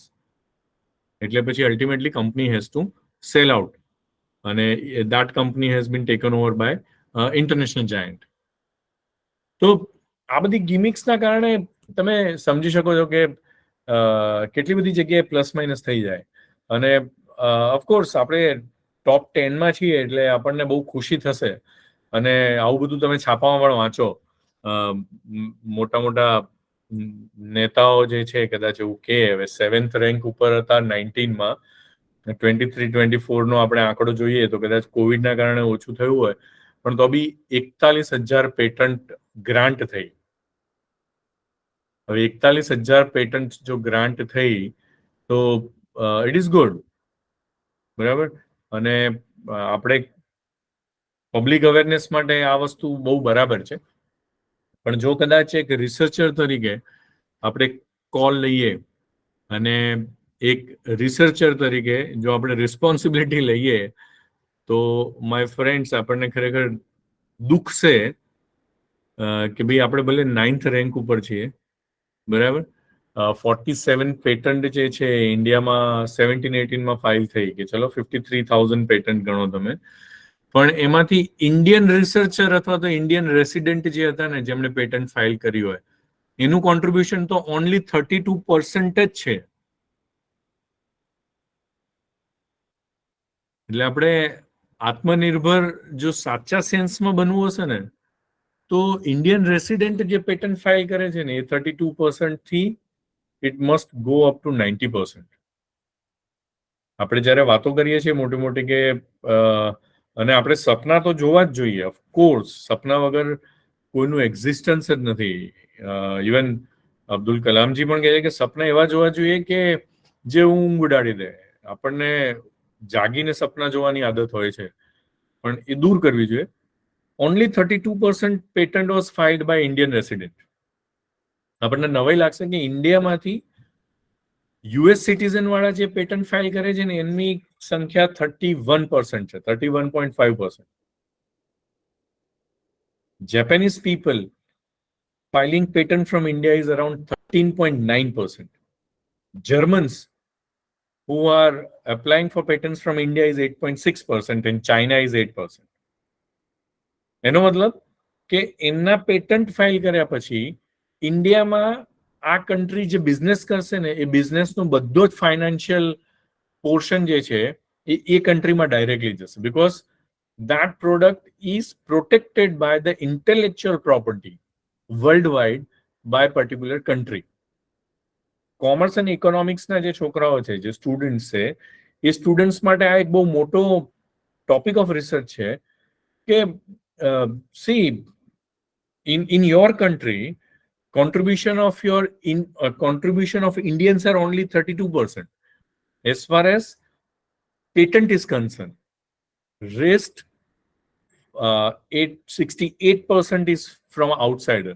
So હજી બી ઇકોનોમી નો મેજર કોન્ટ્રીબ્યુશન છે ને, that contribution is from the outside of the country. અને એ જેટલું આપણે ડાઉન કરશું ને એટલું જ 47 ની અંદર we can realize about how we can be શું કહેવાય વર્લ્ડ લીડર અથવા તો we can be the developed countries. એક સિનારીઓ હું તમને બતાવું પેટન્ટ ફાઇલિંગ ગ્રાન્ટનો. United State patent and trademark ઓફિસનું તમે જો યુએસ પેટન્ટ એપ્લિકેશન, એવું નથી કે એ લોકો ઇન્ડિયામાં જ અપ્લાય કરે છે, પછી જે 32% છે એમાંથી અમુક સારી પ્રોડક્ટ છે તો એ લોકો યુએસમાં પણ પેટન્ટ અપ્લાય કરે છે, પણ એ રેશિયો બહુ જ ઓછો છે કમ્પેરેટિવલી. એપ્લિકેશન તમે જુઓ તો 8,000 એપ્લિકેશન યુએસમાં આપણે ફાઇલ કરી હતી, અને આપણી application granted by the country of origin is just 50%, અને granted by assignee country is only 10%. એટલે તમે વિચાર કરો કે પેટન્ટ અને ટ્રેડમાર્કની જે રમત છે ને, ભલે ઇન્ડિયા કોવિડની રસીનું મેન્યુફેક્ચરિંગ કરે છે, પણ એની પેટન્ટ છે એ બ્રિટન પાસે છે, એની કંપની પાસે, અને એ પેટન્ટના કારણે જે કોન્ટ્રીબ્યુશન લઈ જાય છે ને, એ કોન્ટ્રીબ્યુશન લઈ જવાથી આપણી ઇકોનોમીને ઘણો મોટો શેર જે છે ને એ હજી ફોરેન જાય છે. અને that can be prevented if you have a little interdisciplinary knowledge on patent and economy, right? See this, બહુ મોટી વિપોની છે, એટલે વર્લ્ડ ઇન્ટેલેક્ચ્યુઅલ પ્રોપર્ટી ઓર્ગેનાઇઝેશનનું એક સર્વે છે, અને એ સર્વેમાં તમે જુઓ ને તો કોઈ પણ કન્ટ્રીમાં જે પેટન્ટ ફાઇલ થાય છે, પેટન્ટને તમે પર્સન્ટેજમાં 100% ગણો તો કેટલા એ કન્ટ્રીના રેસિડેન્ટ ફાઇલ કરે છે ને કેટલા આઉટસાઇડર્સ ફાઇલ કરે છે. Now we are talking about, we are targeting 2 countries. Of course, we can target 3 countries also. કોઈ વાંધો નથી, આપણને શું વાંધો છે, આપણે ક્યાં પૈસા દેવાના. We are targeting કે આપણે ચાઇનાને ઓવરકમ કરશું, પણ ચાઇનાનો તમે રેશિયો જુઓ, 90% of the patent filed by Chinese in China. Only 10% files by the non-resident in China. Of course, in USA 50-50% છે. Again, come to Japan. Japan, this ratio is 81%. Japanese are filing the patent by 81%. On only non-resident Japanese filing 19%, only 19%. એટલે ખાલી આપણને દેશદાજ છે. We are patriotic. We have proud on our languages. આપણને આપણી ભાષા ઉપર proud છે, આપણને આપણા ધર્મ ઉપર પ્રાઉડ છે, પણ એ બધી જ વસ્તુઓ ત્યારે જ સાકાર થશે જો આપણે આ ફિગરને ચેન્જ કરી શકીશું. If you C India 33% only. જો કોઈ કદાચ કમ્પેર કરે તો એવું કહેશે કે જો ને કેનેડામાં તો 12% જ છે, પણ કેનેડામાં જે નેચરલ રિસોર્સિસ છે, જે પોપ્યુલેશન ડેન્સિટી છે, એની કમ્પેરિઝનમાં ઇન્ડિયાની અંદર બહુ જ ઓછી છે. નેચરલ રિસોર્સિસ ઓછા છે, પોપ્યુલેશન ડેન્સિટી હાઈ છે. So if you compare the other consequences, then we can compare with Brazil also and India. બાકી જેટલા બી ડેવલપ કન્ટ્રીઝ છે એ બધામાં ઓલમોસ્ટ ઓછામાં ઓછી 50% રેસિડેન્ટ પેટન્ટ ફાઇલિંગ છે as compare to other patent filing. If you C આપણે થોડુંક micro analysis કરીએ તો આપણા ત્યાં ઇન્ડિયામાં જે પણ પેટન્ટ ફાઇલ થાય છે એમાંથી સ્ટેટ સેક્ટરમાં 15% હોય છે. સ્ટેટ સેક્ટર્સની અંદર અલગ અલગ જે સ્ટેટ એજન્સીસ છે તે central government agencies 9% patent filing કરે છે. Universities are 10%. પબ્લિક સેક્ટર એ પછી PPP મોડલ હોય કાં તો બીજા કોઈ બી મોડલ હોય જેમ કે GNFC છે કે બીજા બધા પબ્લિક સેક્ટર્સ છે એ 3%. અને private sectors have the major role and they hold 63% ratio of total patent filing. Institutional R&Ds are only filing 6,862 patents. So it is really alarming and we have to take an oath that we આપણે આ વસ્તુને આગળ લઈ જઈ શકીએ. હવે એક simple example આપું. IPR પ્રોટેક્ટેડ અને નોન પ્રોટેક્ટેડમાં આપણો શું કહેવાય શું ડિફરન્સ છે? ધારો કે તમે કોઈ ભાડાના ઘરમાં રહો છો, તમે કોઈ રેન્ટ ઉપર હાઉસ રાખ્યું છે. હવે એ રેન્ટ ઉપર હાઉસ હોય ને તો તમે એને એ પ્રોપર્ટી એન્જોય કરી શકો, બરાબર, પણ you are bound to the honour of the property.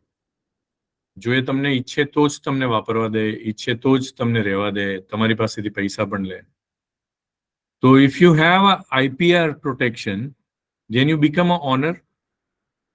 And if you don't have IPR protection, then you become a renter. તમે રેન્ટ ઉપર રહો છો અને you are enjoying the because you have money, you pay and enjoy. India's position on IP is of course 20માં 9th હતો, 6th in trademark and 30th in design filing. તો આપણે હજી પેલું કહેવાય ને 7th માંથી 9th ઉપર છીએ, કદાચ 23માં 8, 9 ઉપર જ છીએ આપણે.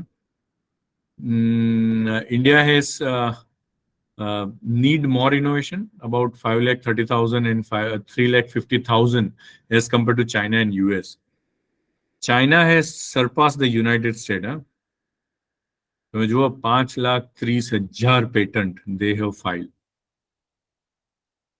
in 2020, while US can file patent only 3,52,000. And these all are international market patent data. હવે આપણે હજી 1000માં છીએ, લાખમાં નથી પહોંચ્યા. 1000 બી નહીં, we are playing around 50,000. તો જેટલી પેટન્ટ પ્રોટેક્ટેડ ઇનોવેશન હશે ને, ઇવન ઇન લેંગ્વેજ ઓલ્સો, એવું નથી લેંગ્વેજમાં નથી હોતું. સી સંસ્કૃતનો ઉપયોગ આજે દુનિયામાં બધા લોકો કરે છે, બરાબર. તો એના રિલેટેડ કોઈ પણ જોબ વર્ક, ટ્રાન્સલેટર કાં તો પછી કોઈ પણ એવી વસ્તુ છે જે તમે કન્સેપ્ટ પણ પેટન્ટ ફાઇલ કરાવી શકો છો, રાઈટ. એક એક્ઝામ્પલ આપું છું તમને.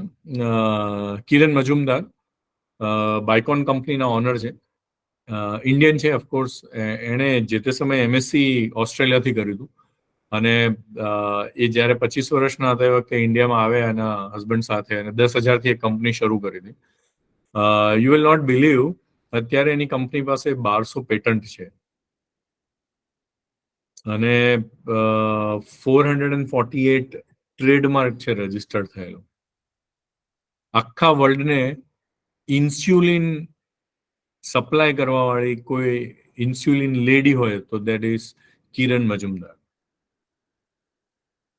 એણે ગેરેજમાં પોતાની કંપની શરૂ કરી હતી અને આ બધી જ વસ્તુ એટલા માટે પ્રોટેક્ટ કરી શકી કે અત્યારે she is around 72 years.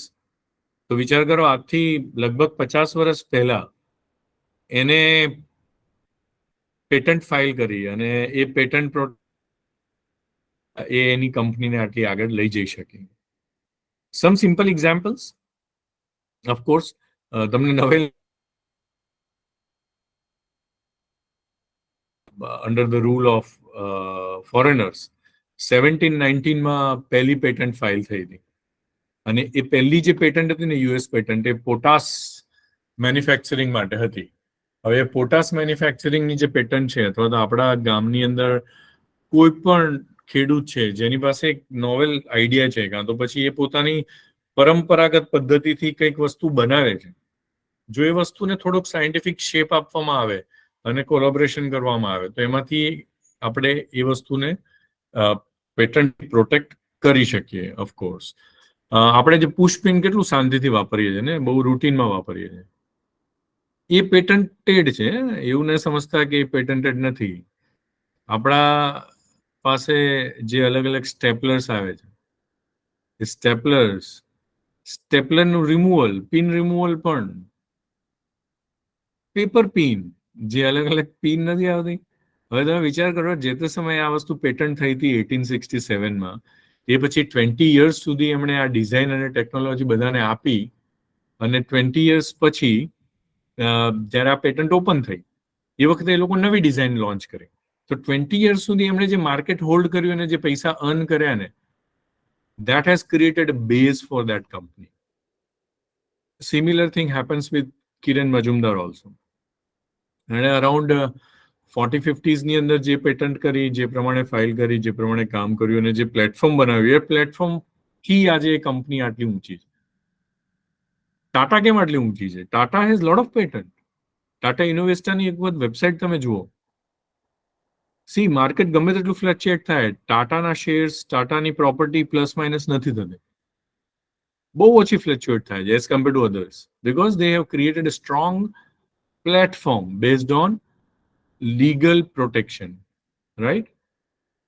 યુપિન, of course, આપણે બહુ સારી રીતે વાપરી છે પેપર ક્લિપ્સ. નવી લાગશે લીડ પેન્સિલ, જે પેન્સિલમાં લીડ નાખવાની આવે છે ને, તે લીડ પેન્સિલ વિથ ઇરેઝર, પાછળ ઇરેઝર લગાડી દીધું તો નવી પ્રોડક્ટ થઈ ગઈ, અને નવી પ્રોડક્ટ થઈ ગઈ તો નવી પેટન્ટ થઈ ગઈ. એટલે એક લાઈન કદાચ તમે લખી શકતા હોય તો લખી લેજો. I always use to tell my students that it is not compulsory to do something new. બરાબર? તમને કંઈ હંમેશા નવું કરવાની જરૂર નથી એમ. Like it is not necessary to do something new, but how you can do the things differently, it matters a lot. Don't do different things, કંઈક અલગ વસ્તુ કરવાની જરૂર નથી. Don't do different things, but how you do the things differently, that matters a lot. એટલે pencil જ છે. હવે પેન્સિલના બે ભાગ કરી નાખ્યા. કોઈક એવું વિચાર્યું કે પેન્સિલની પાછળ હું એક બી નાખી દઉં અને પેન્સિલ કાગળની બનાવી દઉં, પછી પાણીમાં પલાળીને એને ફેંકી દેવાની, એટલે એમાંથી બીજમાંથી વૃક્ષ ઉગશે. એ વૃક્ષ જે છે એમાં પાછું જે બી છે એ પેટન્ટ અલગ રીતે હશે, એમાં કયું બી છે એની પેટન્ટ અલગ હશે. એટલે there are so many things એમ. પછી જે પેન્સિલનું શાર્પનર છે, સંચો આપણો, કાતર, આપણી ફાઉન્ટેન પેન, સી બોલ પેનનું પોઈન્ટ, અલગ અલગ પોઈન્ટના અલગ અલગ પેટન્ટ છે. અને આ બધી ડિઝાઇન તમે જુઓ, આ પેટન્ટના ડોક્યુમેન્ટ્સ તમે જોશો તો આ બધી 1955ની આસપાસની પેટન્ટ છે. હવે આપણને લાગશે કે ડ્રિંકિંગ સ્ટ્રોની પેટન્ટ હોઈ શકે. આપણે જે સ્ટ્રો પીએ છીએ ને, સ્ટ્રો લઈએ છીએ ને, એની પણ પેટન્ટ છે. નવી લાગશે, રિસન્ટલી ફ્લેવર્ડ ડ્રિંકિંગ સ્ટ્રો માર્કેટમાં આવી. હવે ફ્લેવર્ડની અંદર છોકરો જીદ કરતો હોય કે ના, મારે તો કોકાકોલા જ પીવી છે, અથવા તો એની કોઈ બી બ્રાન્ડ પીવી છે, અને આપણને ખબર છે કે કોકાકોલા પીશે તો બીમાર પડશે, તો એને ફ્લેવર્ડ ડ્રિંકિંગ સ્ટ્રો પકડાઈ દેવાની, પાણીમાં નાખી દો, એ પાણી પીશે તો એવું જ લાગશે કે કોકાકોલા પીવે.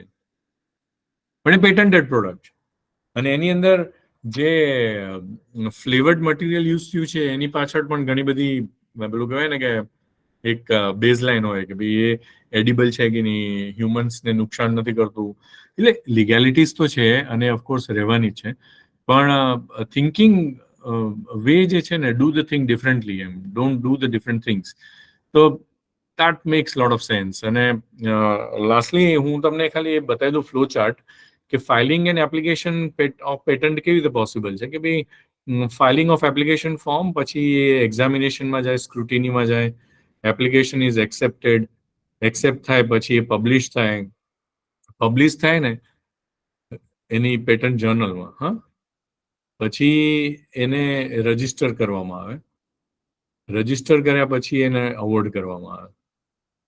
હવે એપ્લિકેશન ફોર્મ જે છે એ પછી ડાયરેક્ટ ઓબ્જેક્શન કોઈ રેઇઝ કરે તો opportunity given for hearing and application rejected. અને જો એ ન થાય, પબ્લિશ થાય, પછી ઓપોઝિશન આવે તો કોર્ટ પ્રોસિડિંગ્સ થાય. એ કોર્ટ પ્રોસિડિંગ્સ થયા પછી પણ રિજેક્ટ થઈ શકે છે. એટલે એપ્લિકેશન એક્સેપ્ટ થઈ ડઝન્ટ મીન દેટ કે your patent is granted. Application is accepted means your patent is published in publishing material. But એના પછી એ રજીસ્ટર થાય ને award certificate is two different matter. આપણા ત્યાં 4 ઝોન છે, northern zone, southern, western and rest of India, અને એની ઓફિસીસ અલગ અલગ જગ્યાએ છે. હું તમને એક ઇન્ટરેસ્ટિંગ વાત કહી દઉં. જો તમારા રિસર્ચ ગ્રુપની અંદર અથવા તો ઇન્વેન્ટર્સના ગ્રુપમાં કોઈ ફિમેલ હોય તો લેટેસ્ટ અમેન્ડમેન્ટ પ્રમાણે એ એપ્લિકેશન્સને પ્રાયોરિટી આપવામાં આવે. અને જો કદાચ નોર્મલ એપ્લિકેશન પ્રોસેસ જે છે એ 10 months હોય કે 8 months હોય તો it will fasten the process and may 4 months, 5 months ની અંદર એને સ્ક્રુટિની થઈ શકે છે. ફોરેન એપ્લિકન્ટ જે હોય ઇન્ડિયામાં તો એના માટે થોડીક અલગ પ્રોસિજર છે. એની વેબસાઇટ છે intellectual property India, the journey so far, અને એની અંદર સી ગવર્મેન્ટ ઓફ ઇન્ડિયા એનો લોગો છે, ઇન્ટેલેક્ચ્યુઅલ પ્રોપર્ટી ઓફ ઇન્ડિયા. અને આ આઈપીઆર ની અંદર તમને નવી લાગશે કે આ ચોખા ને એ બધાના ફોટા કેમ આપ્યા છે. એમાં એડવર્ટાઇઝમેન્ટ નથી ફ્રેન્ડ્સ, પણ જિયોગ્રાફિકલ ટેગ આ બધાને મળેલો છે. હું તમને એનું લિસ્ટ બતાવીશ. અને એવું જરૂર નથી કે FICCI, like it is not only for science એમ, it is those who are related with commerce, economics, even languages, and of course science, all needs to protect their concept with intellectual property. How to apply my form 1 application form છે, specific provision or complete on form 2, abstract of innovations. Invention of એબ્સ્ટ્રેક્ટની અંદર બહુ ગપ્પા ચાલે નહીં, એકદમ straight forward વસ્તુમાં લખવું પડે. એની ડ્રોઈંગ્સ જે મેં તમને બતાડ્યા એવી રીતે ડ્રોઈંગ્સ હોવું જોઈએ. પછી statement and undertaking of foreign filing પર્ટિક્યુલર્સ, જો કદાચ ફોરેન ફાઇલિંગમાં હોય તો ફોર્મ 3માં જવું પડે. Proof of right. પછી ડિક્લેરેશન ફ્રોમ ઇન્વેન્ટર્સ, તમે જે ઇન્વેન્ટ કર્યું છે, તમે ઇન્વેન્ટર્સ છો તો એનું ડિક્લેરેશન ફોર્મ 5માં હોય. અને એ ઇન્વેન્શનને તમને પ્રૂવ કરવું પડે કે ભાઈ આ કર્યું છે અને એના આટલા આટલા એવિડન્સીસ છે. પછી પાવર ઓફ એટર્ની કરાવવું પડે, જે અમે કરાવીએ છીએ normally. Applications are in other languages, હિન્દીમાં પણ અવેલેબલ છે. અને ડિસ્ક્લોઝર સિક્વન્સ આપેલી હોય છે. એમાં મેજર પાર્ટ જે છે ને ક્લેમનો છે. ક્લેમ એટલે શું કે તમે જે ઇન્વેન્શન કર્યું છે એમાં તમે શું ક્લેમ કરો છો. સે ફોર એન એક્ઝામ્પલ, અમે એક બ્રિક્સ બનાવી હતી ફ્લાય એશ અને પ્લાસ્ટિકમાંથી, એની પેટન્ટ અમને મળી મારા ગ્રુપને. તો એ પેટન્ટમાં અમે શું ક્લેમ કર્યું? તો એ પેટન્ટમાં અમે એવું ક્લેમ કર્યું કે ભાઈ જે બાઇન્ડર અમે બનાવ્યું છે એ બાઇન્ડરનો યુઝ આજ સુધી કોઈએ કર્યો નથી. હવે બાઇન્ડરના જે ઇન્ગ્રેડિયન્ટ્સ છે એ ઇન્ગ્રેડિયન્ટ્સ ને કયા ટેમ્પરેચર ઉપર રાખવા, કેવી રીતે મેન્યુફેક્ચર કરવું, અને એ પછી જ જો એપ્લાય કરવામાં આવશે તો જ આવી પ્રોડક્ટ બનશે. અને આ પ્રોડક્ટના બધા જ કોમર્શિયલ રાઇટ અમારા હશે, એવું અમે ક્લેમ કર્યું. તો અમારા લગભગ 7-8 ક્લેમ હોય. તો એ ક્લેમ ઉપર એનું ફીઝ નક્કી થાય પેટન્ટ એપ્લિકેશનની. લગભગ 30 પેજ સુધી કોઈ એક્સ્ટ્રા ફીઝ નથી હોતી અને 10 ક્લેમ. અને પર્સનલી આઈ એડવાઇઝ યુ કે લો claim and higher number of patent is always a good approach. બરાબર? Piecemeal of presentation is always good in case of patent application. These are the important websites regarding patenting. આ website તમે જુઓ તો તમને ખબર પડે કે ભાઈ કયા લોકો કેવી રીતે ફાઇલ કરે છે પેટન્ટ્સ. પેટન્ટ સર્ચ કરવી પડે, જેમ તમે ગૂગલ સ્કોલરમાં અલગ અલગ સર્ચ કરો છો એવી રીતે પેટન્ટ સર્ચ માટેની સાઇટ્સ અલગ છે. એમાં ફ્રી સાઇટ્સ તો છે જ અને પેઇડ સાઇટ્સ પણ છે. પેઇડ સાઇટ્સમાં તમને વધારે સારી ઇન્ફોર્મેશન્સ મળશે. અને for students no lighter side કે આમાં કોઈ સાઈ હબ જેવું છે નહીં.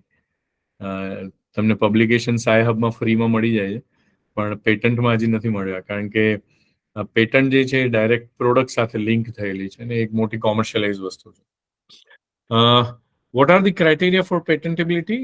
મેઇનલી એ નોવેલ હોવું જોઈએ, તમારું કામ થોડુંક તો નોવેલ હોવું જ જોઈએ, અથવા તો નોવેલ ના હોય તો બી તમને નોવેલ પ્રૂવ કરતા આવડવું જોઈએ. સ્પેસિફિક ઇન્વેન્ટિવ સ્ટેપ્સ હોવા જોઈએ, બરાબર?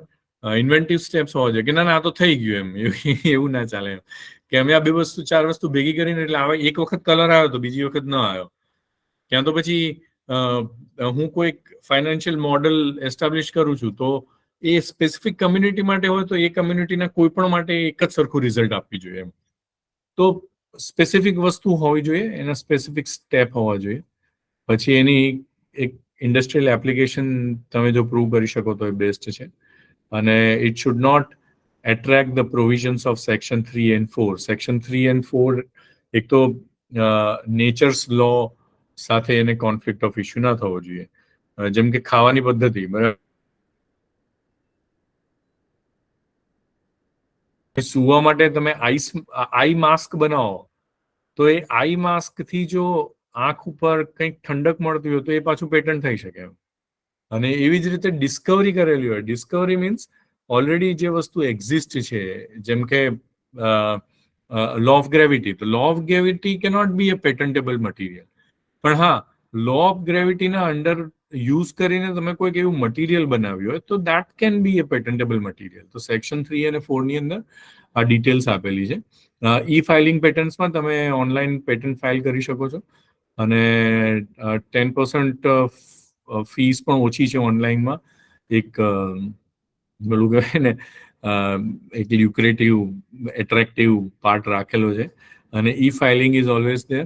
એના માટે તમારે પછી પેટન્ટની જેમ જેમ કોપીરાઇટમાં જવું હોય તો intellectual creations, literary work, musical work, artist work, original but not copying. પેલા કોણ હતા, એટલે કોઈ પણ જો વાંસુરી સારી વગાડતો હોય, કોઈ તબલા સારો વગાડતો હોય અને એની પાસે કંઈક નવું ઇનોવેશન હોય જે એના નામથી ઓળખાતું હોય તો એ કોપીરાઇટમાં જઈ શકે છે એમ. જોડિયા પાવા જે છે કદાચ બીજે ક્યાંય ન હોય અને અમુક વ્યક્તિઓ જ વગાડતા હોય અથવા તો અમુક પદ્ધતિથી જે બનતું હોય અને જો એની પર કોપીરાઇટ ન થયું હોય તો હજી એને કોપીરાઇટ કરી શકાય.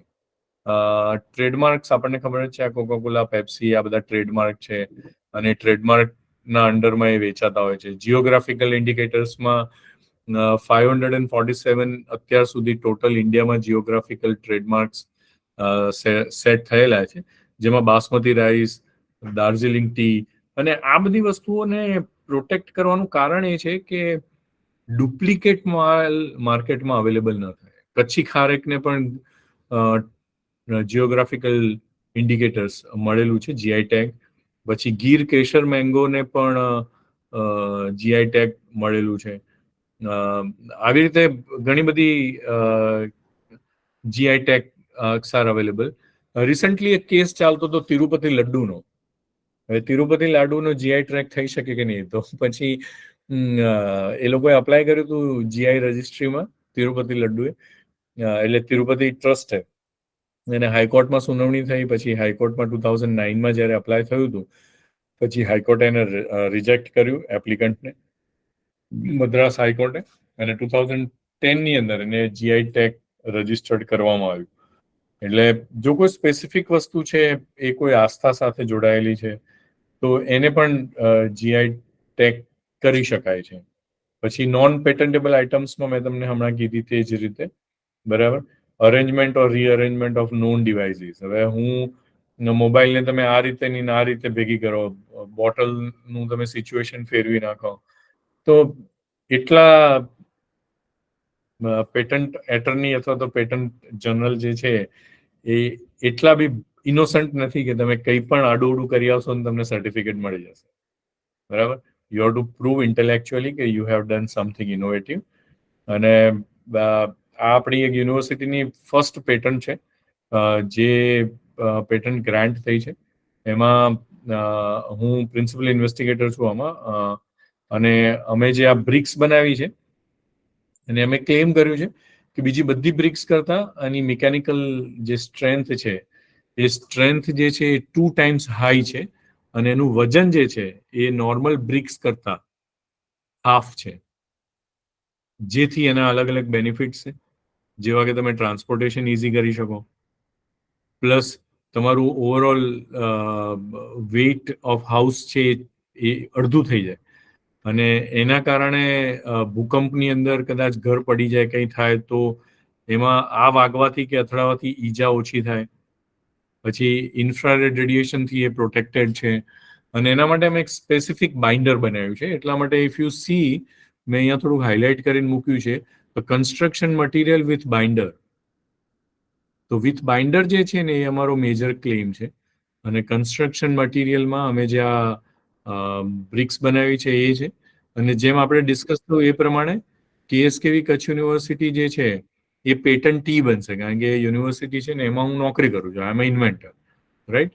મારી સાથે આમાં ડોક્ટર ભટ્ટ, મારો સ્ટુડન્ટ ગૌતમ અને બીજા 2 સ્ટુડન્ટ્સ જે, આ તો MSc ડેઝર્ટેશનનું કામ હતું, પછી અમે થોડુંક આને એક્સટેન્ડ કરીને we have done it differently. અને તમે કદાચ વિચારી શકો છો કે 2019 જે વખતે પેલું કોરોના આવ્યો ને એ વખતે અમે અપ્લાય કર્યું હતું, પેટન્ટ ગ્રાન્ટ થઈ 2023માં. હવે જે વખતે ગ્રાન્ટ થઈને એ વખતે એ પહેલા કેટલાય યુટ્યુબના વિડીયો ફરતા હતા જેમાં પ્લાસ્ટિકની મદદથી લોકો રોડ બનાવે છે, લોકો બ્રિક્સ બનાવે છે, પ્લાસ્ટિકથી લોકો ઘર બનાવે છે, છતાં અમને પેટન્ટ મળી શકે. So we have done something differently. We haven't do the thing different, right? So with this, thank you very much. And I hope that you have got some information. And if still you want to discuss something, we can discuss.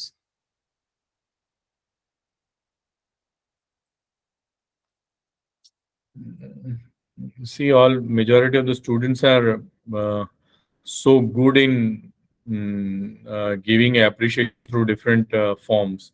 તાલીઓ પાડીને અંગૂઠા બતાવીને. But I will appreciate more if you can discuss. Yeah, please. કોઈને કાંઈ questions હોય તો please સરને તમે please પૂછી શકો છો. હમણાં પોતાને હેન્ડ રેસ કરો તો અમે નામ બોલશું. एक आप मेरे को सॉफ्ट कॉपी भेज दीजिएगा. Okay, Hello, good afternoon, sir. ये आपकी कॉपी है. First of all, thank you so much, sir, for giving us such an enlightening lecture. You have provided with us a lot knowledge about the various fellowship in the lecture, along with the information about the research proposal formats and many other things. Sir, I am very grateful to you for teaching us. So thank you so much, sir. Thank you. Thank you Chirag. एक इवोकेशनल में डाला है. Any question, any more question? Yes, Ashish sir, Ashish sir. unmute yourself, Ashish ji.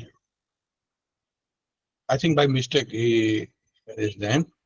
Hello, Okay, so I think sir. I have, yes, yes, sir. I have a question, sir. Please. Sir, patent જે આપણે નોંધણી કરાવીએ છે તો એની અંદર total cost કેટલો લાગી શકે છે અરાઉન્ડ કોઈ પણ? એટલે ડિપેન્ડ્સ કરે છે. ધારો કે તમે આમાં 2 રીતના પેટન્ટ ફાઇલ કરવાની હોય છે. એક તમે જો એવું સમજતા હોય કે તમારા પહેલા કોઈ પેટન્ટ ફાઇલ કરી દેશે, તમારા કોઈ લેબની સાથે તમારું કનેક્શન હોય, તો ડ્રાફ્ટ પેટન્ટ તમે ફાઇલ કરીને તમારો કન્સેપ્ટ જે છે ને એ કન્સેપ્ટને સિક્યોર કરી શકો. બરોબર છે. અમે 2019માં મેં એક ન્યૂઝ આર્ટિકલ વાંચ્યું હતું છાપામાં, અને એ વખતે મને થયું કે અમે જે રિસર્ચ કરીએ છીએ એ તો છાપામાં આવી ગયું. તો મેં પહેલા ડ્રાફ્ટ પેટન્ટ ફાઇલ કરી. તો ડ્રાફ્ટ પેટન્ટના મને 45,000 રૂપીસ, કારણ કે એ વખતે મારા માટે એકદમ નવું હતું, તો મેં એક ઇન્ટરનેશનલ પેટન્ટ એટર્ની હાયર કર્યો હતો અને મને 45,000 રૂપીસ જેટલું એમાં થયું હતું. અને ડ્રાફ્ટ પેટન્ટના 2 વર્ષમાં તમારે ઓરિજિનલ પેટન્ટ ફાઇલ કરવી પડે. અને એ પેટન્ટનો જે કોસ્ટ છે એ that goes up to 60 to 70,000, 80,000. પણ એની જે બેઝિક કોસ્ટ છે ને, જો તમે જાતે જ કરો તો 24,000, 30,000 ની અંદર તમે ઇઝીલી પેટન્ટ હવે ફાઇલ કરી શકો છો. 2022 પછી થોડીક એની કોસ્ટ રિવાઇઝ થઈ છે. અને નંબર ઓફ ક્લેમ્સ ઉપર હોય છે, એટલે તો બી તમારે 50,000 રૂપીસ જેટલું તો બજેટ રાખવું જ પડે. Okay, thank you sir, thank you very much. Ajay Maheshwari. Ji sir, અમે છે ને લો માં કરીએ છીએ પીએચડી, તો હમ.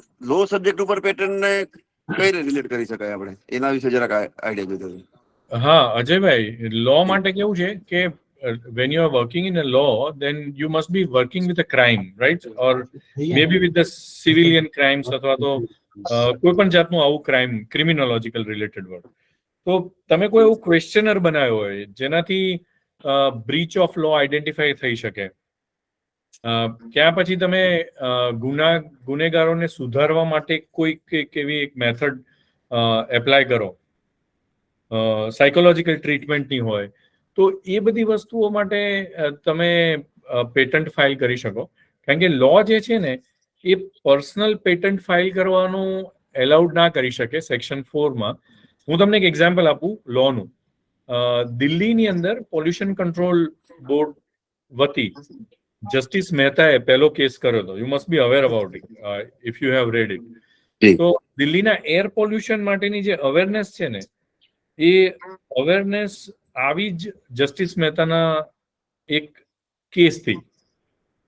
એના કારણે આખું અમેન્ડમેન્ટ આવ્યું લોમાં. એ અમેન્ડમેન્ટના ટ્રિગર જસ્ટિસ મહેતા હતા, પણ એને એની ક્રેડિટ મળે પણ એની પેટન્ટ ના મળે, કારણ કે પેટર્ન ના મળે સર, કે આ તો પબ્લિક દરેક માટે છે, બેનિફિટ્સ માટે છે. યસ, બરાબર. પણ હા, જસ્ટિસ મહેતાએ કોઈક એવું સોલ્યુશન આપ્યું છે જે જસ્ટિસ મહેતાના નામ ઉપરથી થાય તો એને કોપીરાઇટ મળી શકે એનો. ઓકે. એટલે આપણે પેટન્ટ એક કોમર્શિયલ વસ્તુ છે, એની સાથે ટ્રેડમાર્ક, કોપીરાઇટ અને બીજા પોર્શનમાં પણ જઈ શકો છો, રાઈટ? તો તમે એનો કોપીરાઇટ લઈ શકો જો alternative method for pollution control કે એવું કઈ પણ વસ્તુ તમે ઇન્ટ્રોડ્યુસ કરી હોય તો. જી sir, thank you. Welcome. Thank you. Jyotika Ahir. 30 marks, 35 marks. yes sir. yes sir. તમે હાથ કર્યો છે, તમે કઈ બોલવું છે? जी जी सर. हाँ तो बोलो ना। सर जैसे कि हम भाषा के स्टूडेंट हैं, तो जैसे मैं हिंदी लैंग्वेज पे पीएचडी कर रही हूँ, तो उसमें हम कैसे कर सकते हैं, मतलब पैटर्न? उसके लिए तो काफी लिमिटेड रिसोर्सेज है, पर जैसे कि आप ट्रांसलेशन में कुछ अगर करना चाहते हैं, अगर आप कर रहे हैं ट्रांसलेटर पे और उसमें कुछ आप डिवाइस आइडेंटिफाई करें, जैसे गूगल ट्रांसलेटर है तो वो पेटेंटेड एंड कॉपीराइटेड है, तो आपको उसके लिए कोलैबोरेट करना पड़ेगा किसी के साथ. जैसे आप किसी आईटी के साथ कोलैबोरेशन कर रहे हैं, कोई लैंग्वेज लैब बना रहे हैं या तो हिंदी लर्निंग टूल बना रहे हैं, और वो लर्निंग टूल जो है वो आपका कॉपीराइट है, पेटेंटेड हो सकता है. लैंग्वेज वो नहीं हो सकती. हाँ, आपकी कविताएं जो है, जो गाना बन सकती है, जो कॉपीराइट हो सकती है, जैसे कि कोई भी गाने हैं तो सारे गाने कॉपीराइट है. आप वो गाने का इस्तेमाल सेम वर्ड में नहीं कर सकते कहीं पे भी. आप समझ रहे हैं मैं क्या बोल रहा हूँ? तो अगर आप लैंग्वेज लैब बना रहे हैं तो वो पेटेंटेड हो सकती है. अगर आपकी कोई कविताएं है, आपकी कोई स्टोरी है, तो वो कॉपीराइट में जा सकती है, और वो कॉपीराइट को फिर आप बेच भी सकते हैं, उसका अलग तरीके से यूज भी कर सकते हैं. सर जैसे कि मेरा जो टाइटल है कच्छ प्रदेश के लोक गायकों की वाणी में हिंदी भाषा, तो ये मेरा टाइटल है. हाँ, यानी आपके भाषा पे तो कैसा है कि आपने तो जनरल यूज किया है कि भाई लोग हिंदी वर्ड कितना यूज करते होंगे कच्छ में, ऐसा ही कुछ है ना आपका? जी जी. हाँ, तो उसमें तो पेटेंट की शक्यताएं थोड़ी कम दिख रही है. फिर भी आप अपने सुपरवाइजर के साथ डिस्कस करके अगर कोई टूल डिजाइन करते हैं कि जैसे कि मैं अभी आपके साथ बोल रहा हूँ, तो मेरा हिंदी कितना फ्लुएंट है, अगर वो आप आइडेंटिफाई कर सके कोई बेस पे, मेरा मदर टंग इन्फ्लुएंस उसमें कितना है और मेरा फ्लुएंट हिंदी कितना है, तो वो अगर रेशियो आप एस्टैब्लिश कर सको तो वो कॉपीराइट में जा सकता है, पेटेंट में नहीं जा सकता.